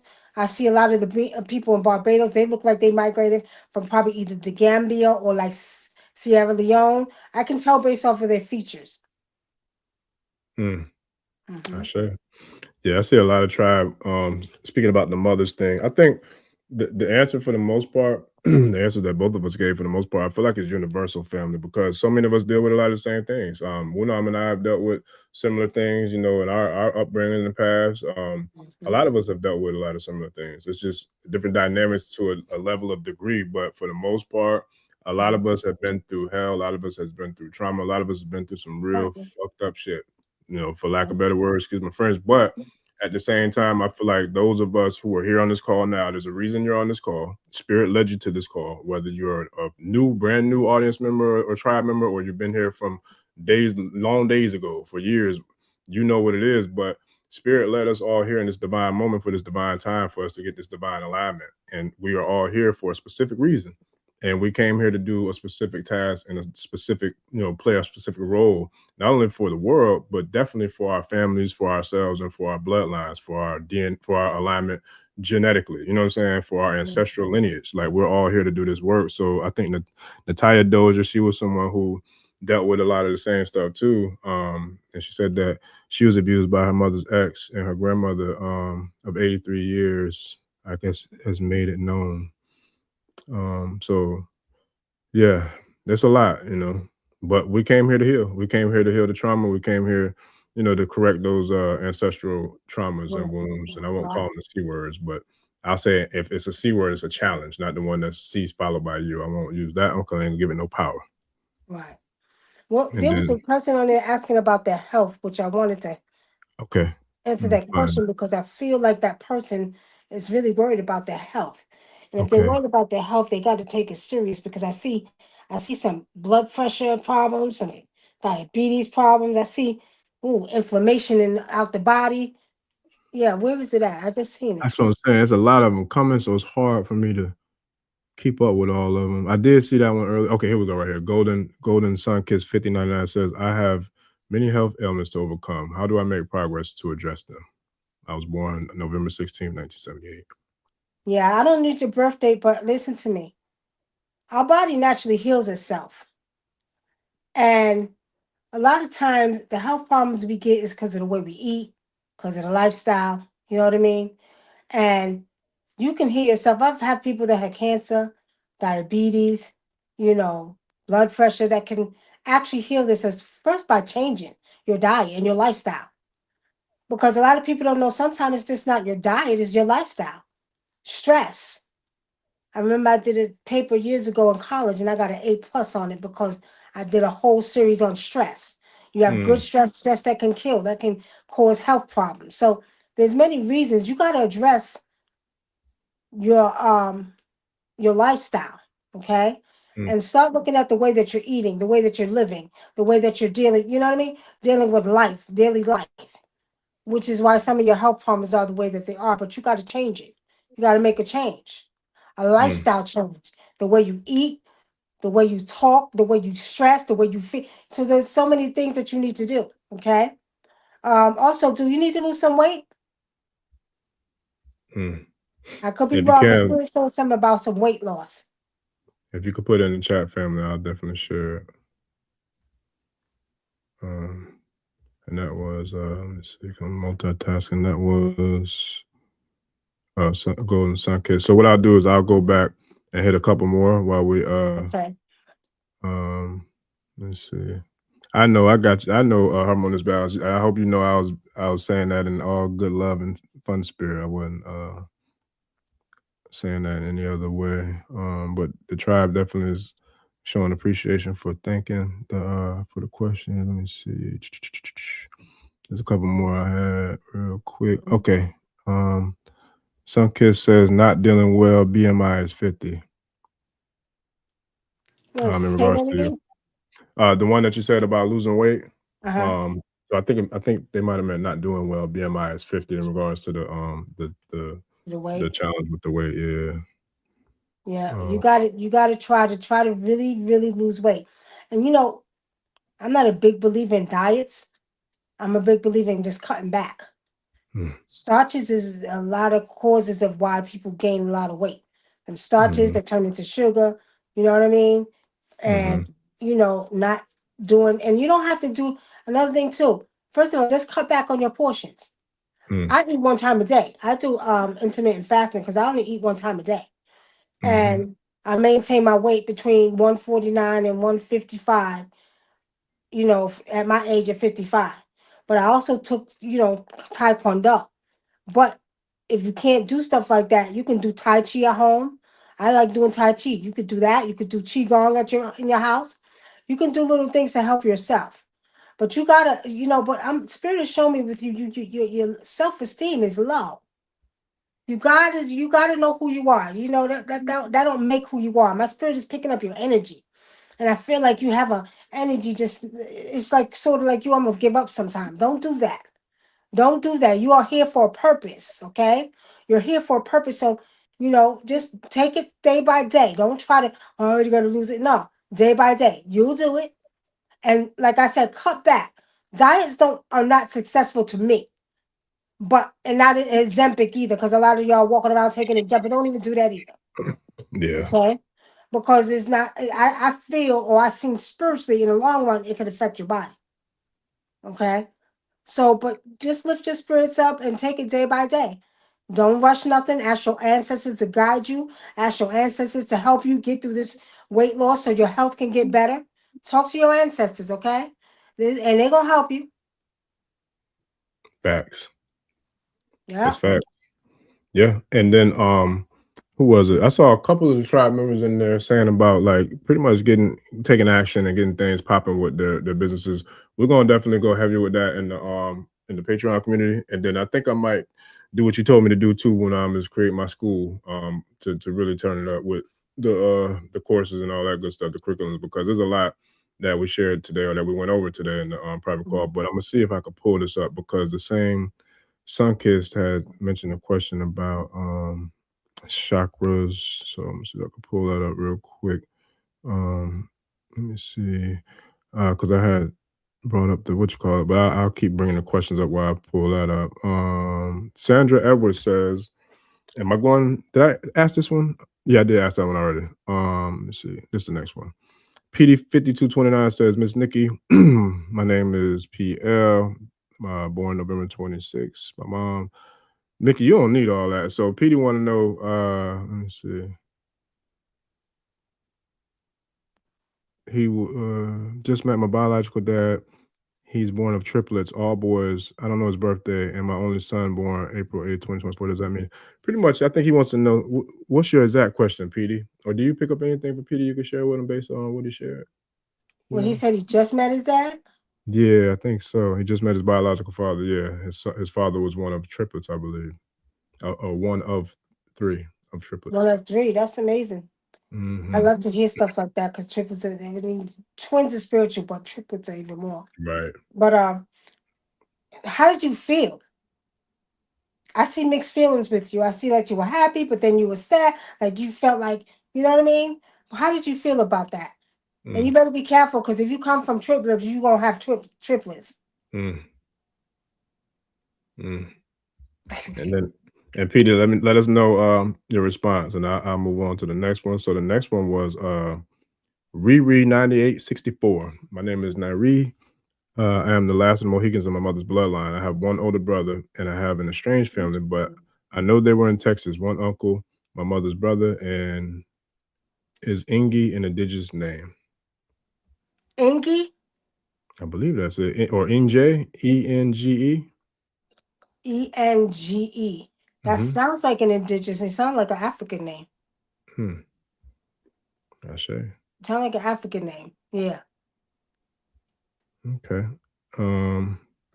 Shout out to Lanisha Magdalene. Shout out to Lanisha. I think she's a new Patreon member too. Appreciate the love and support, Lanisha. She says, I am a RN, but I am called to do energy healing work for women. I also want to finish my degree in WHNP. Should I release being WHNP and just focus on energy work healing or energy healing work? Not yet. Don't do that yet. And it's not surprising. Most people that are healers, like we do a lot of healing and stuff like that, are in the medical field. I noticed that. They go hand in Right. hand, Lanisha. I think you can do Right. both. I Right. think you should do Yeah, both. she can do both. Don't quit that because she still needs to go back for the WHMP. But tell her she can do both. You can do both. Yeah, you definitely can. And that's to be a nurse practitioner, right? Is that what that? I don't know all them acronyms, but is that to be a nurse practitioner, Lanisha? And if so, like that, Yeah, I would nurse do both. practitioner, yeah. I would do both because listen, you can do the Western, right? Because everybody, not everybody, but a lot of people are going to need some of the things that come with you being an NP. And with you being an NP, I don't know what state you're in, but I know in Florida, after a certain amount of hours, you can practice autonomously, which means you can open up your own practice, right? So imagine you having your own practice and then you mess around and get into the holistic space. And now you can do Reiki, you can do, you know what I'm saying, sound healing, you can do all these different types of holistic, traditional spiritual healing. So now you messing around, you like R. Kelly and Jay-Z, you could best of both worlds. You know what I'm saying? Like you a one-stop shop. Because let's say if they came for energy healing, but you pick up on something else that they might need a prescription for, boom, you can write them a script and take care of them from the holistic perspective. So that's just my little 2 cents of knowing some people in your space that are interested in doing the traditional work as well. So I definitely, my little 2 cents, I agree with Wunam. I think you could definitely run it up with both of them. And it's not about money, but it's about healing. It's about the people you can serve. About the people, exactly. Yeah. So let me see what else we got. Yeah, it is MP. Okay, cool. That's what's up.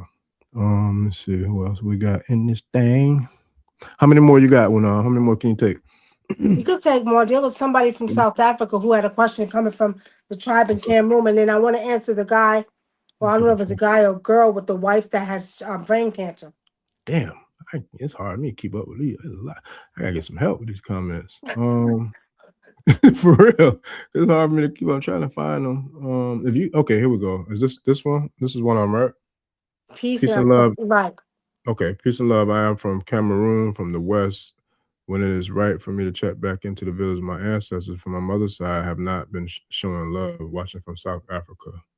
Okay, well I don't know if that's the one. All right, shout out to Cameroon. Now, I want to say this: my maternal side lineage, my DNA is from the Bamaleke tribe of Cameroon. I'm 99.4% Cameroonian DNA.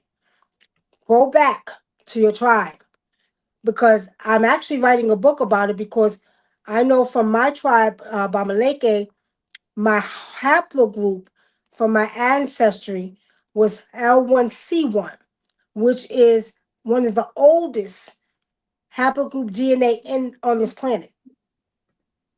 And it's very, very deep. I'm writing a book about it called The Forest Finds Me because my DNA goes back. There's only 300 people in this world that have that DNA. And it goes back to before Christ, and it goes back, show me connected, my DNA connected to the water and to the trees. Okay? Very powerful. But go back home. Your ancestors back home are calling you. You have work to do.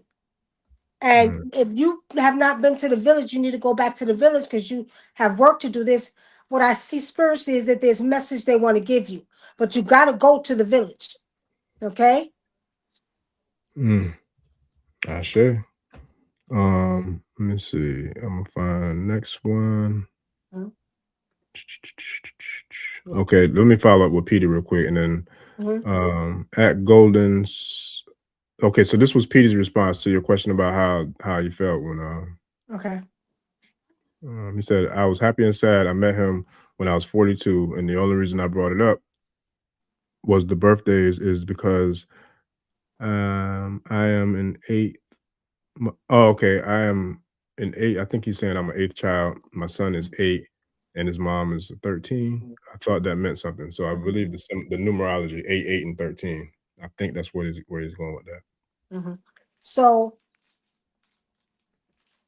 8 represents wealth. Okay.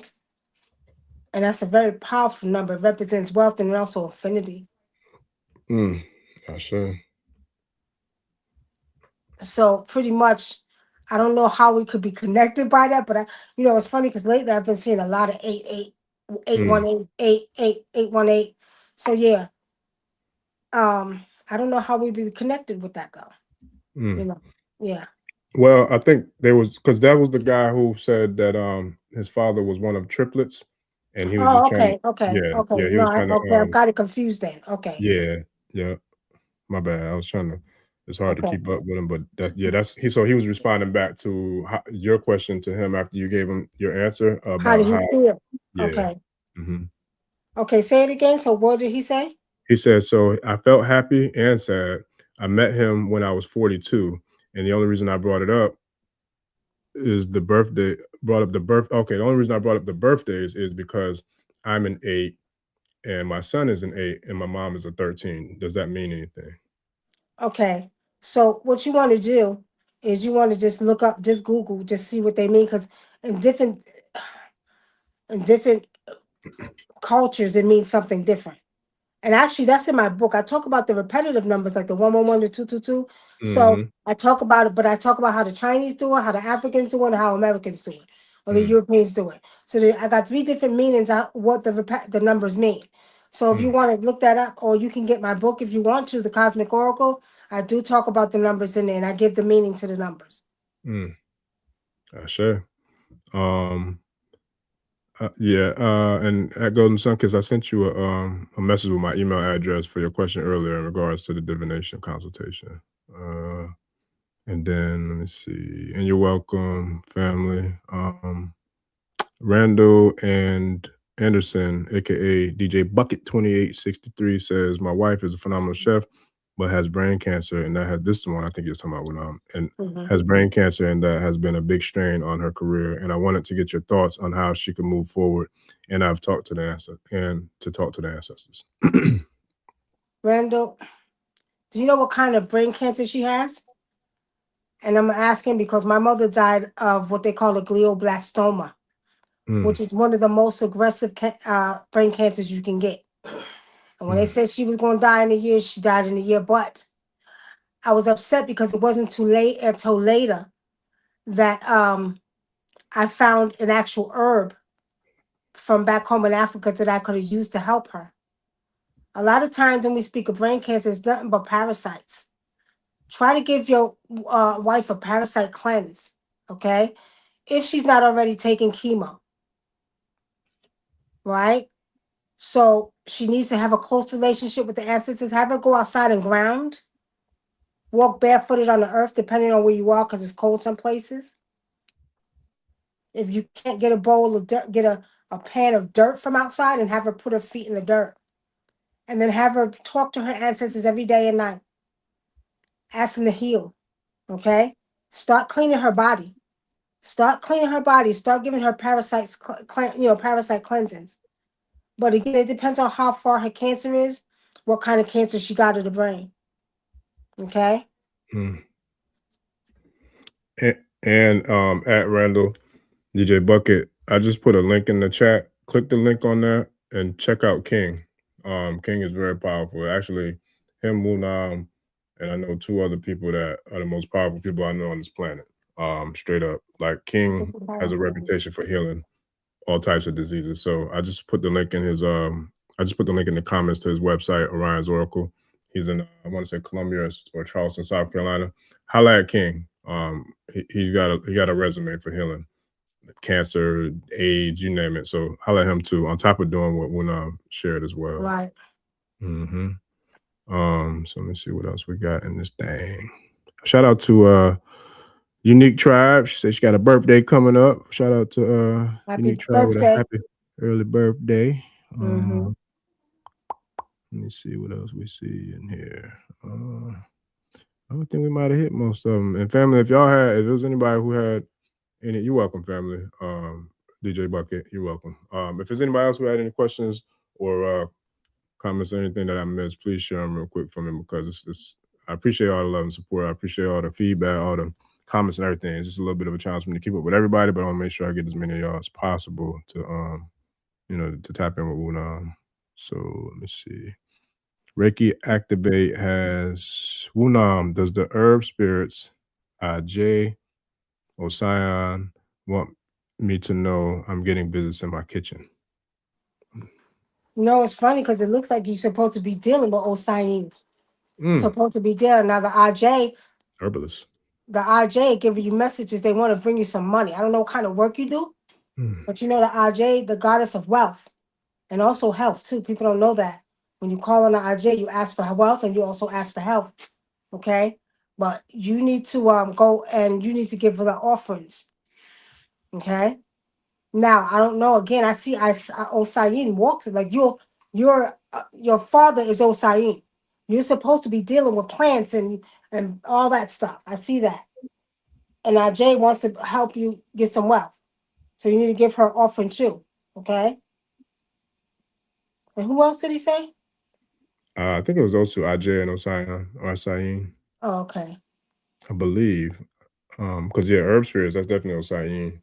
Osayan. I don't know if I was saying it wrong all these years, but Osayin. Yeah. Osayin. But now Ajay, you can go to the sea and give her offering. If you don't have a shrine, you can go to the sea and give her offering.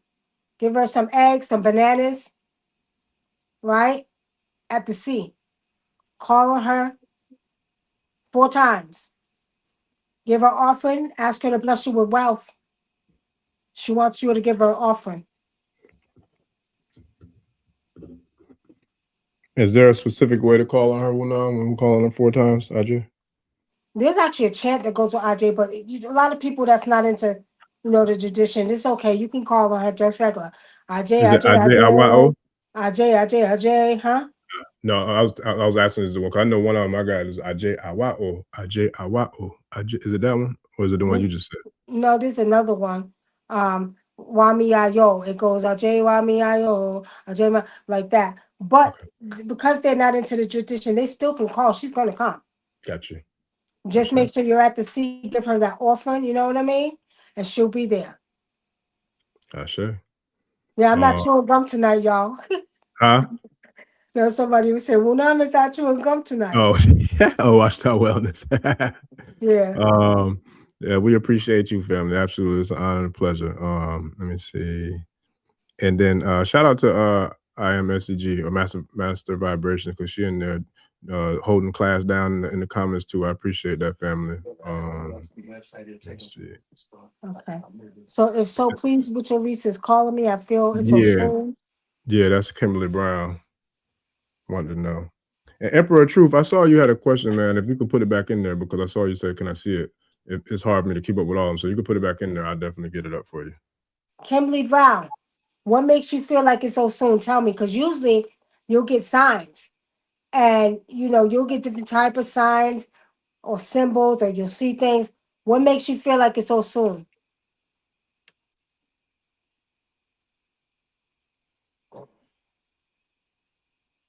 Tell me. And while she comes back, I'll share brother Freeze One Trumpet says, thank you, Wunam, Nicky Love, and the Scrupulous editor at a powerful media company is trying to steal my intellectual content. I'm worried because I'm having a hard time getting help. Wait a minute, hold on. Do you have it copyrighted? Make sure you got it copyrighted. Okay? For one. For two, we could do spiritual work to protect it. Right. Right. Nicky and Unscrupulous in the powerful media company trying to steal my. Look, I'm gonna tell like this. Another thing, y'all. I will do a ritual in a New York minute. I'm not playing with people no more. When people do unrighteous stuff, guess what? I'm gonna fight back. Because at the end of the day, you ain't got no business doing unrighteous stuff. Because I just found out they were selling the Cosmic Oracle book on eBay for $85 goddamn dollars. Oh, there's a lot of that stuff going on. But then they changed the ISBN number. Yeah. They about to get sued out the goddamn pants. Yeah. Stop playing. It's a lot of that going on.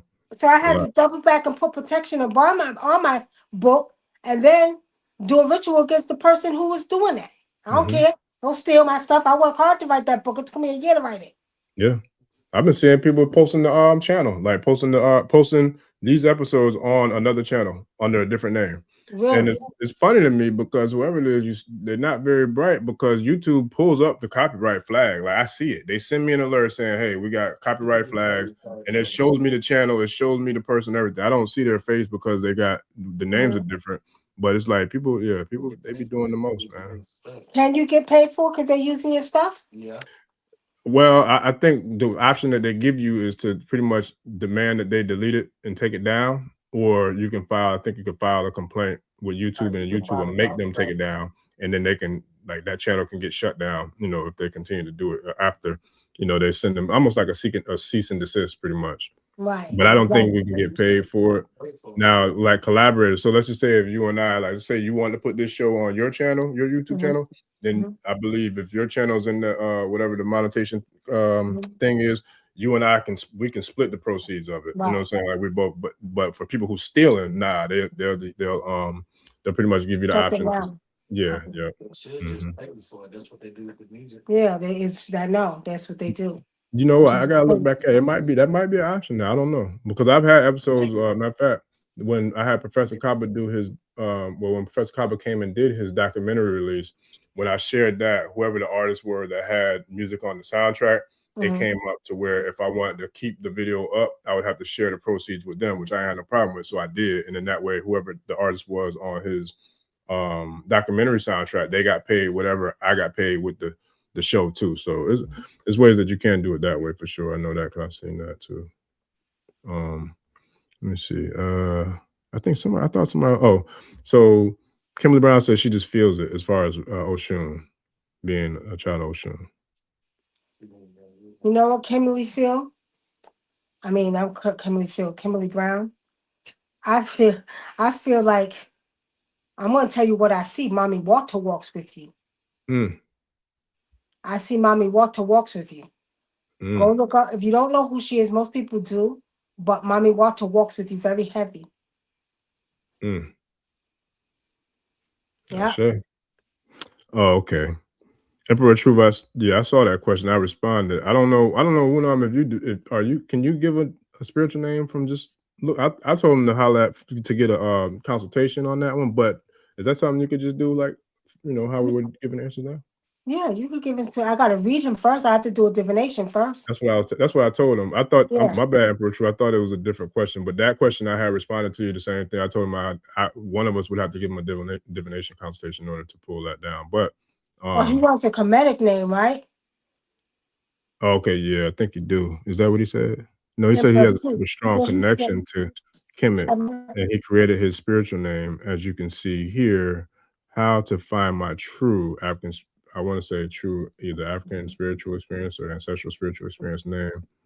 Yeah, definitely probably want to get a consultation for that, Emperor True. I'll tell him this much. I'm gonna tell you what I see with him. I see like Ramesses II. I see Ramesses. I didn't even see his face. I didn't see his face, but I feel like Spirit just showed me like Ramesses. Yeah. There you go. Sandra Edwards, I have Imoja, Ajay, Mami Wata, Olokun have been pulling on me. Am I right? Imoja, Olokun, Mami Wata. Yes, you're right. So you got to get to that C. And I want people to know that, when you feel this stuff around you, a lot of times these actual Orises or deities, they actually are pulling at you because they want you to start recognizing them. So don't just don't recognize them. Start giving them offerings because they want to work on your behalf. Okay? So start offering them. Start making them a daily part of your life and making sure that you understand that these are your mothers, these are your fathers, and they want their offerings. They're going to do stuff for you. Y'all see what Y'all see what they've been doing, how they've been hollering at me, boy. Look, if you was here for the beginning of the show. Yeah. They've been showing me all kind of signs, boy, for real. Yeah, trust me. You better start, when you feel that energy, go. You don't have to be you don't have to be initiated with any of these to offer them. No. Any Babalawo or elder will tell you that in Africa. Anybody can offer those Reeses. You can offer Sango, you can offer them. Yeah. Right? So if you feel that, then start offering them. And if you don't know what to offer them, you got brother Risa Bemi here. You got me. We'll tell you what to offer. Absolutely. Yeah. And to who was it? Whoever the one that was saying about who they felt, not Sandra, because hers, she was spot on with hers, but I forgot who the other one was. They said they just felt it. Kimberly. So to Kimberly, I'm gonna tell you, and the Orisha's got a sense of humor too now, because when I first got introduced to the faith, I just swore Shango was my head. Like I just knew it, because based off of what I knew of the Orisha in my very baby step beginning stages. However, when it came down to ceremony, and my very first ceremony, it was revealed to me that Obatala was my head, right? But I'm gonna tell you how they got a sense of humor. Right after I came out of the room and became an official child of Obatala, Shango did come back and say, "Okay, now you got to come see me now." You know what I'm saying? So it was like, and then I had a ceremony where I got formally, introduced as a child of Shango in a different role. But it's a real thing. So it's like they come for a reason, and they definitely will reveal to us, exactly why they're there. Yeah. Let me see if we got any more. I'm very glad Sister Wunam is here. I remember her blog talk shows. There was a very disrespectful brother who was in here. And there, y'all call her out her name publicly. I knew what was wrong. Yeah, I remember that. And I will tell you about that brother. Ask him what happened to his ass after he did that. Ask him what happened to him after he did that.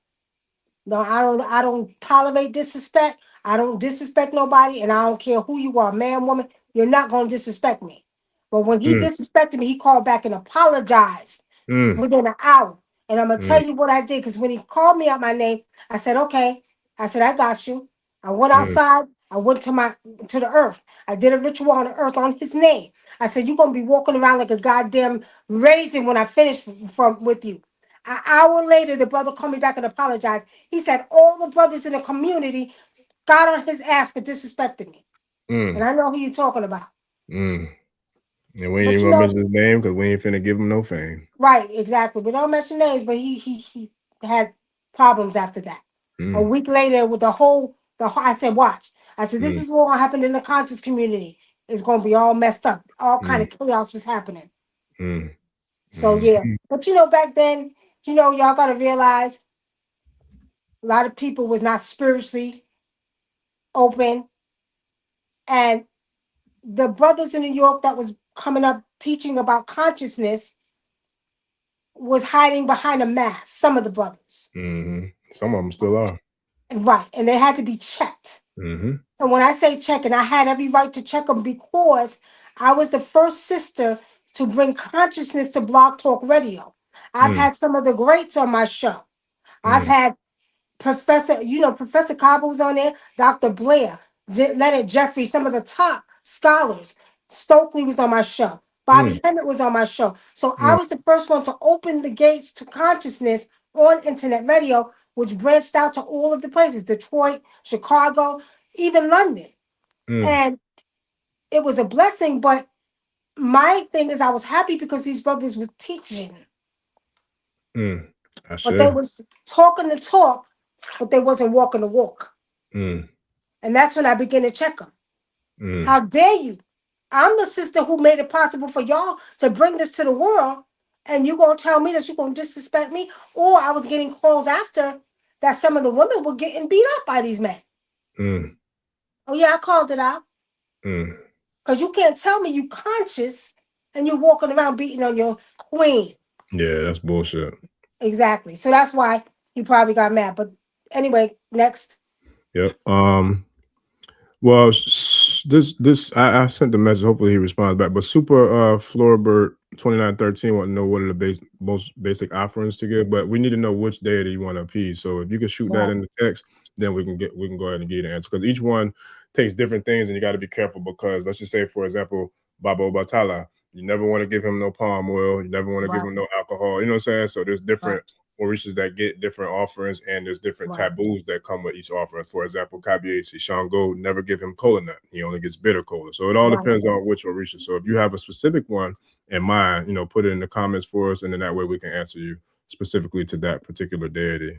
Because it is definitely a it's an intricate system of offerings that each one of them get, and that we give. So we want to make sure that we give them the proper offering, so that way we don't go across any taboos or anything of that nature. Maya Pepper, Maya is voodoo. No, she's not. Mommy Actually, a Water. lot of people don't know Mommy Water. I mean, actually, Mommy Water came out of Cape Verde because we have a whole bunch of water gods we deal with. It's nothing but islands.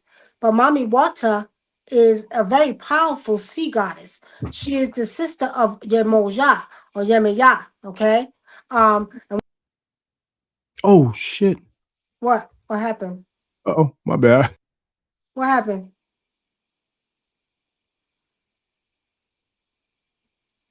Hello. I think so. I think his camera might have died, y'all. No, my bad. I was about to run and use the restroom. I was gonna text Baba and ask him to let you know that, but I'm gonna run and use the restroom real quick. I'll be right back. I was trying to pull myself off the screen to shoot him a text, but I'll be right back. I'm gonna run and use the restroom too real quick. Okay, all right. Okay. So personal readings for Mama Wunam, ancestral confirmation needed. I think I know her. I think I hear them, but my downfall is needing, and that is external confirmation. You said your downfall is needed? Explain that to me. So you're saying that you hear the ancestors. And if you do, communicate back. Communicate back to your ancestors. Okay? Make sure you communicate with them, because what's happening now is we are being, again, I'm going to say it from the beginning of the show, we are going through a transformation. Many of us becoming more spiritual. We're opening up. We've been opening up. The DNA is reactivating. So what's happening is we're hearing more, we're seeing more, we're feeling more, right? And the ancestors have been trying to connect with us, and they are. So it's not a coincidence that you're hearing them. So now I need you to start talking to them. Okay? Maya Kepler says, I'm a water child. Yeah, I was, as I was stating earlier, in Cabo Verde, we are surrounded by nothing but water. We have many, many water gods and goddesses. You know about Ajay, you know about Olakun, you know about Yemaja, you know about Mami Water. We have so many more. Okay, we have so many more water gods, okay? That you know about Ashe Olakun. Okay, my bad. That doggone coffee caught up to me just now, boy, but I'm good now. Okay. Did you get all of them? Were you was able to see them right, Wunam? See what? The questions and comments? Yeah, she just asked a question about I think it was the water god. Okay. Oh no, I'm about to move to the Carolinas though to get some work done. Which of you are you wanting to appease? Okay. She didn't answer that yet. Yeah, I was waiting for them. Yeah, that was that's a different type of name, but Flowbird 2913. I had sent that message to them asking, because that's the one that asked like, what are some basic offerings to give to the Orisha? So that's why, okay, this was the question right here. What are the common and basic offerings one can give? So I wanted to see what, who he was trying to give offerings to, so we can make sure we give him the right offerings to give. But let's see who else we got.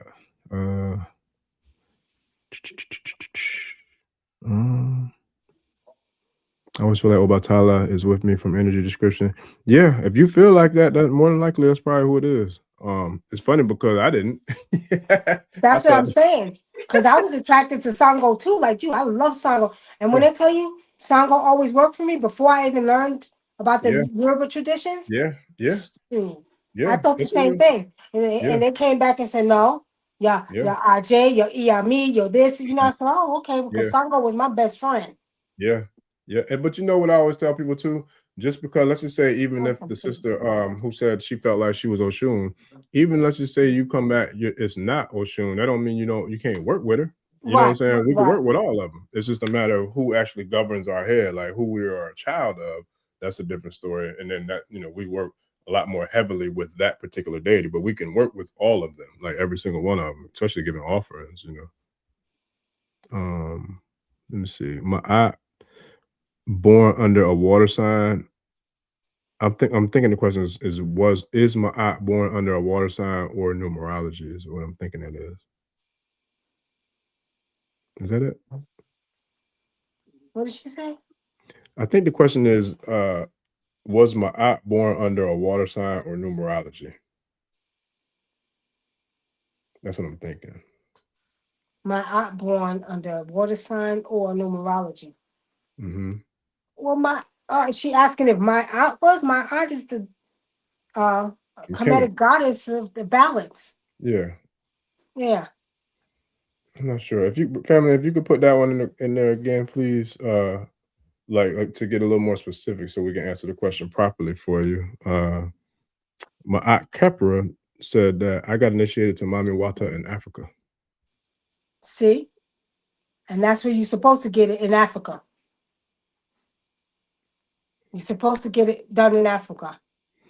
Oh, my bad. Narala Paradise 13. I'm a dude. Okay, my apologies, family. And we can't. Well, I can't see the pictures. So it's hard for me to determine like male or female unless the name is actually I'm a dude. And I was asking. Oh, okay, got you. So so two tribe members were communicating back and forth with each other. So okay, I got that confused, family. So I got you. Appreciate you for letting me know. Let me see. I think that might be all the questions. Let's see. Sandra Edwards says, that was you, OMG. I listened to you with my Jegna, who passed away at the beginning of COVID. I love that show on Blog Talk. She is telling the truth. Listen, thank you.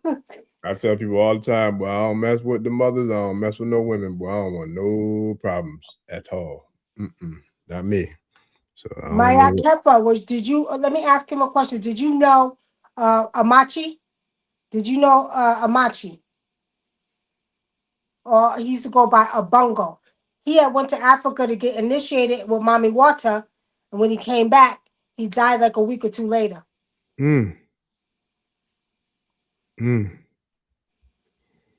At Ricky Activate, yes, I do. I was gonna say yes, ma'am, but shoot, I don't know who's male or female. So let me just answer because I don't want to get the wrong sense. But yes, at Ricky Activate, I do. If you wanted to get those, I got you. Kimberly said, where can I send donations? Beautiful mama. I'll put them back in there, family. The links. This is Idris. Idris, is it the same Idris that I know that used to be in my class? Is it the same Idris? What was his name again? Yeah. Your first name starts with a D. I don't like to give it if you're using a name, but if it's the same Idris, then when did you go to get initiated with Mami Wata in Africa?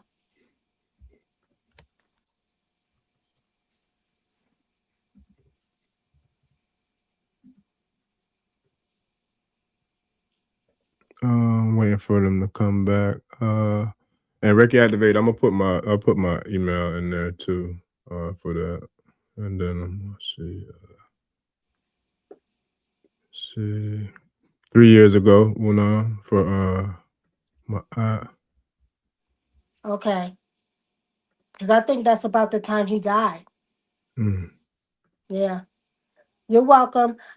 Any wisdom of the family of mostly women, female? You better utilize that feminine energy. Because that's some powerful energy. Get your feminine energy together and start chanting. Go outside and start chanting. Yes, sir. That's right. Get all the females. I sure will be hollering at mine, buddy.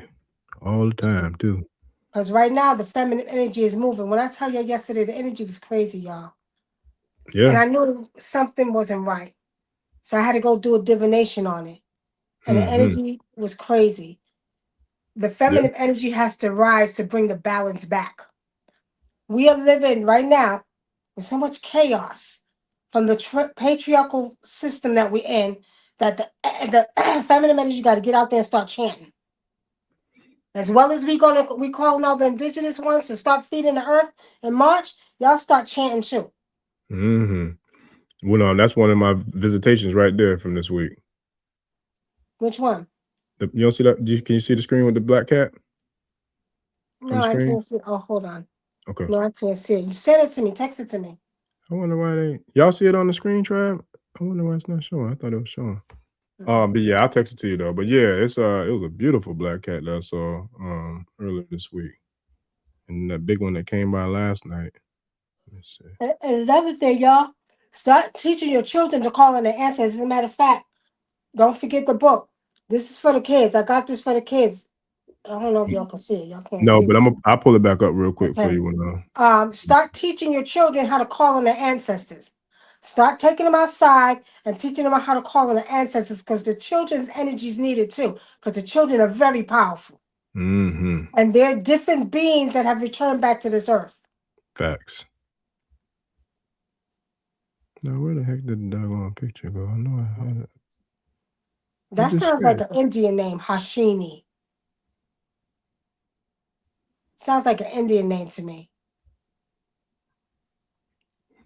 Boy, this technology something. I know. Okay, I'm about to say, I know damn well I just had your book on here.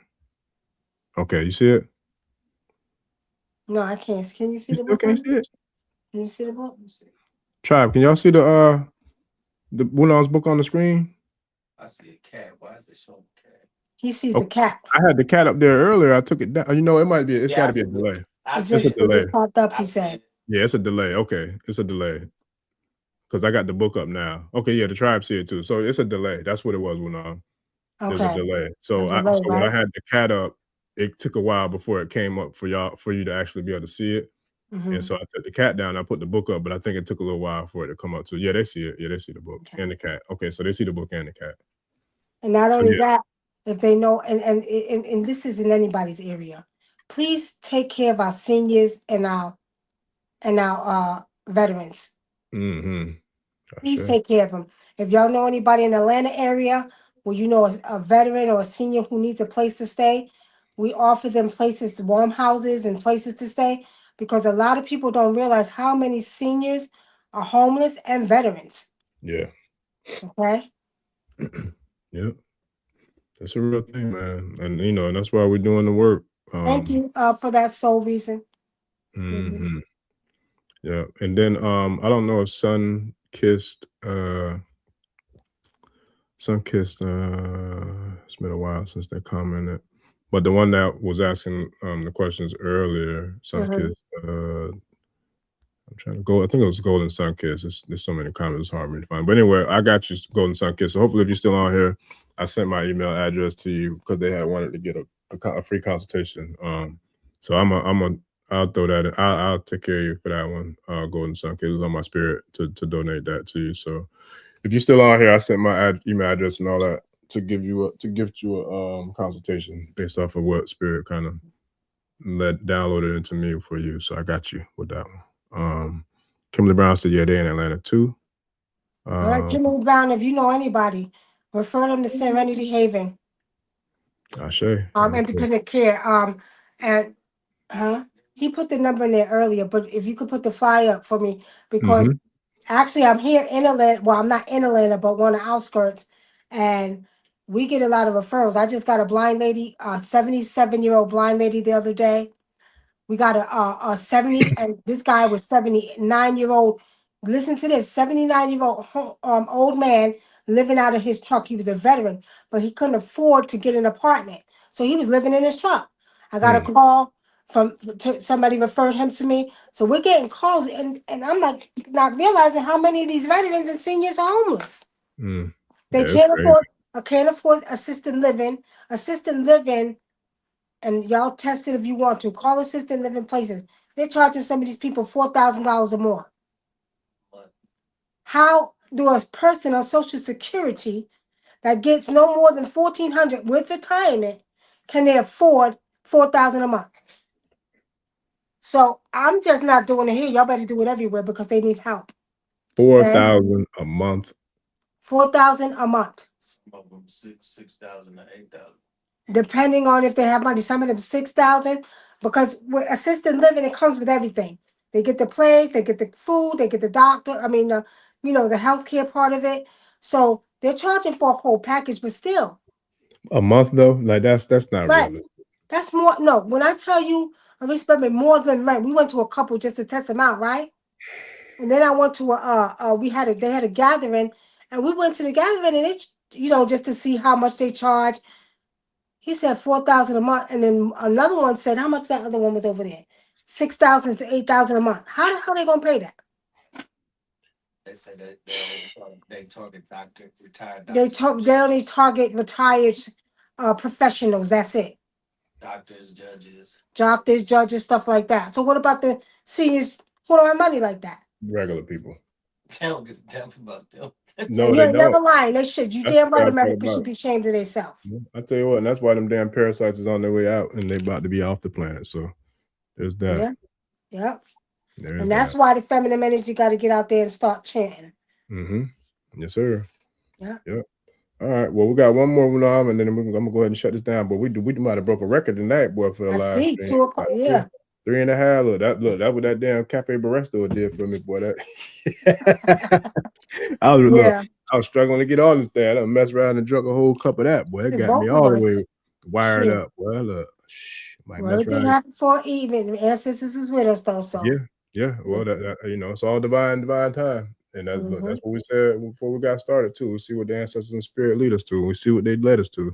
Yeah. Sure. Okay, and we still had almost 100 people in here until a little while ago. So I'm gonna share one more quick one, and then we can go ahead and get your closing remarks. So Miss Cooper said a little girl told me that she has these friends. The smallest 2 are siblings, and one was standing on my head, pulling my hair, but I can't figure out what that means. Do you know what that means?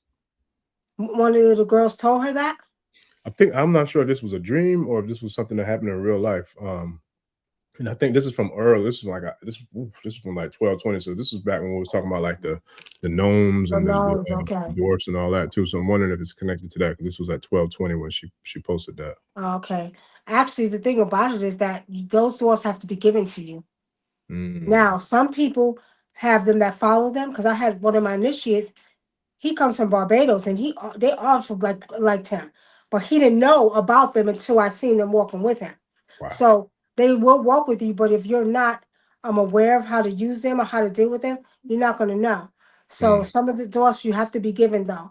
And real quick, because somebody said, "Wunam, do you see that I will work with seniors?" So reason my spirit says that you're going to be very good with the seniors, and you don't have to wait to work with them. You do not have to wait to work with them. Go to you got seniors that are in nursing homes. Some of the ones that we get are in rehabilitation. They can't stay in a nursing home, so that's why they end up homeless. When I tell you, it's a lot of them being affected, and they can't afford because they don't have good credit. There's many reasons why these seniors are becoming homeless. But it is our duty and our job. As in Africa, we say the seniors and the babies are the closest to the spiritual realm. We must take care of our seniors and our babies. Yeah. And I'm gonna leave y'all with that. Yeah.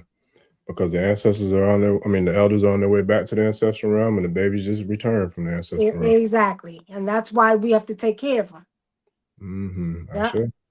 That's what's up. I definitely appreciate you, Wunam. I appreciate all of y'all for riding with us on this 3.5 hour marathon, man. It's been nothing but ancestral, spiritual experience tonight, man. It was very powerful. So I definitely give gratitude and thanks to you, Wunam, and to Baba, and to the whole tribe, man. Definitely appreciate all the love, support. And family, tap into Wunam's new book, as well as the Cosmic Oracle on Amazon. And then also Serenity Haven for those in the Atlanta area who may have any elders that need some boarding. And we love you too, Miss Doja. We definitely give gratitude and thanks for all the love and support. And if you haven't yet, for our new listeners, please like, share, subscribe to African Spiritual Experience. Join the Patreon, join Wunam School, because we got a lot more coming in store, family. So it's definitely going to be a powerful 2026, man. We're going to make some real magnificent transformations. Right. Also, too, we do have a website for Serenity Haven. It's Serenity Haven Independent Living LLC.com. Okay. Website for African. Serenity Haven. What was it again? Serenity Haven. What else? It's Serenity Haven Independent Living LLC.com. So it's the whole word. Serenity Haven Independent Living LLC.com. and we're planning on opening. Actually, my brother, I got him. I have to send him a package because we're gonna start one in Florida, over there in Orlando, and in Texas. I sure. That's what's up. And then I'm about to share the link to that in the Okay, thank you. chat too. No problem. And then let me see. Okay. Boom. Okay. So yeah, there it is, family. For Serenity Haven. So yeah. A real girl that who has these 3 spirit friends. Okay. I done lost it. What the hell is it? No, she said it's a real girl. Yeah, it's just hard for me to keep up with the doggone comments because I was looking, I saw. She said it wasn't a dream, it was a real girl who has these spirit friends. Okay. Okay. What was the question again she asked? Well, shoot. They're pulling her hair? Yeah, I had the first one starred, but I think I unstarted after I pulled it up. But it had something to do with like them pulling her hair and something else, but I didn't unstart it, so I ain't no telling where it's at now. Is bleeding because my apologies, Miss Cooper, because after I put the question on the screen, I took it down after I had put it on the screen. But yeah, I forgot what the whole question was. But nah, I appreciate you, Miss Edwards. Pulling her hair. Yeah, that's what she said. And Miss Cooper, if you can put it in the chat real quick again, the initial question, if you don't mind, that way I could pull it back up because when I unstarted, there's hundreds of comments in there. I'm laughing because I keep seeing like little fairies. That's Where what I see. That's why I'm laughing. Because I just see little fairies pulling her hair. Yeah. Oh boy. Look, maybe she might need some fairies. Yeah. For real. I say.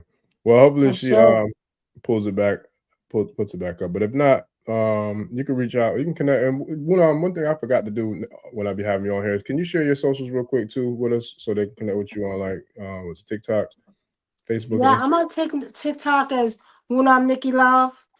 On Facebook is Wunam or Nicky Love. Make sure you spell Nicky right. NICKYLOVE. But Wunam is WUNAM. If you just put it in TikTok, you'll find me. Put it in Instagram. Put it in Facebook. You'll find it on YouTube. Here you'll find it. Right, you might find Wunam and a Dinkra.com. You know, a Dinkra, right? Wunam Nicky Love, and then Wunam and a Dinkra. We got so much. If you put in Wunam, Nicky Love is gonna come up in different places. Ashe. All right, family. So we're gonna go ahead and log out of this marathon because I can tell Wunam I'm gonna need some rest, and I'm gonna sure need mine too. But I definitely give thanks to everybody for the love and support, man. It's been a marathon. Shout out to Nipsey Hussle, man. All right, rest in heaven to the great young hustler Nipsey Great, man. The marathon continues, baby. Get out of here. That's what's up. Yeah, I was watching a documentary with Ryan Coogler, and he had Nipsey Hussle in there. Yeah, and it was an excellent documentary on YouTube. But yeah, shout out to Nipsey Hussle. He was spiritual too, you know. Oh yeah, very, very much so. Highly spiritual, yeah. Yeah, all right with Nip, man. The marathon continues, man. Shout out to Nip. That's right. New to the ancestor, the great Nipsey Hussle. But yeah, we out of there. We done did 3.5 hours of our hustling, so exactly. We definitely keep it pushing. But yeah, I'll definitely get with you to see when we can do that. Tap in so I can get with them, and then yeah, we'll go from there. I'm going to do actually before I go to sleep. I'm gonna do your ancestral reading. And I'll text you. Cool, I appreciate you. And then what was I supposed to send you? You told me to send you something too. Oh, the cat. The black cat. Okay, I got you. Tell me what you want to know. You got to tell me a question. I'll text it to you. All right, text it. Yes, ma'am. Okay. All right. Appreciate you. All right, family. So we'll see y'all in the next episode.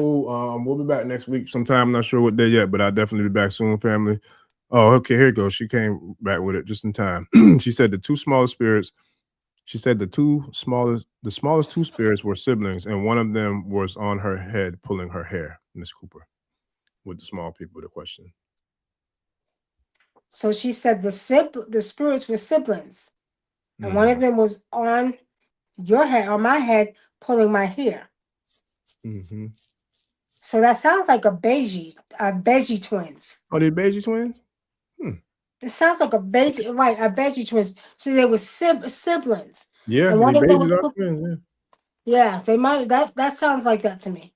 Yeah, and they because they get like candy, and those are the type of offerings you give the Abages too, right? Yeah. That's what's up. Well, I gave my Abages in Africa last week a goat though. We wanted to go. So yeah. They wanted to eat good. Look. That's right. What's up. Okay. That's right. But look up the Ibeji, Ibeji, Ibeji twins, okay? Yeah. All right. Yes, sir. All right. Shout out. All right, family. So yeah, we'll see y'all on the next episode. Appreciate you again, Wunam. There's another legendary episode. All right, family. We out. We'll see y'all next week. Peace. All right. Everybody have a good night. Love y'all, family. Yes, ma'am. Love you too. We out, family. Peace. Odabo. Peace. Odabo.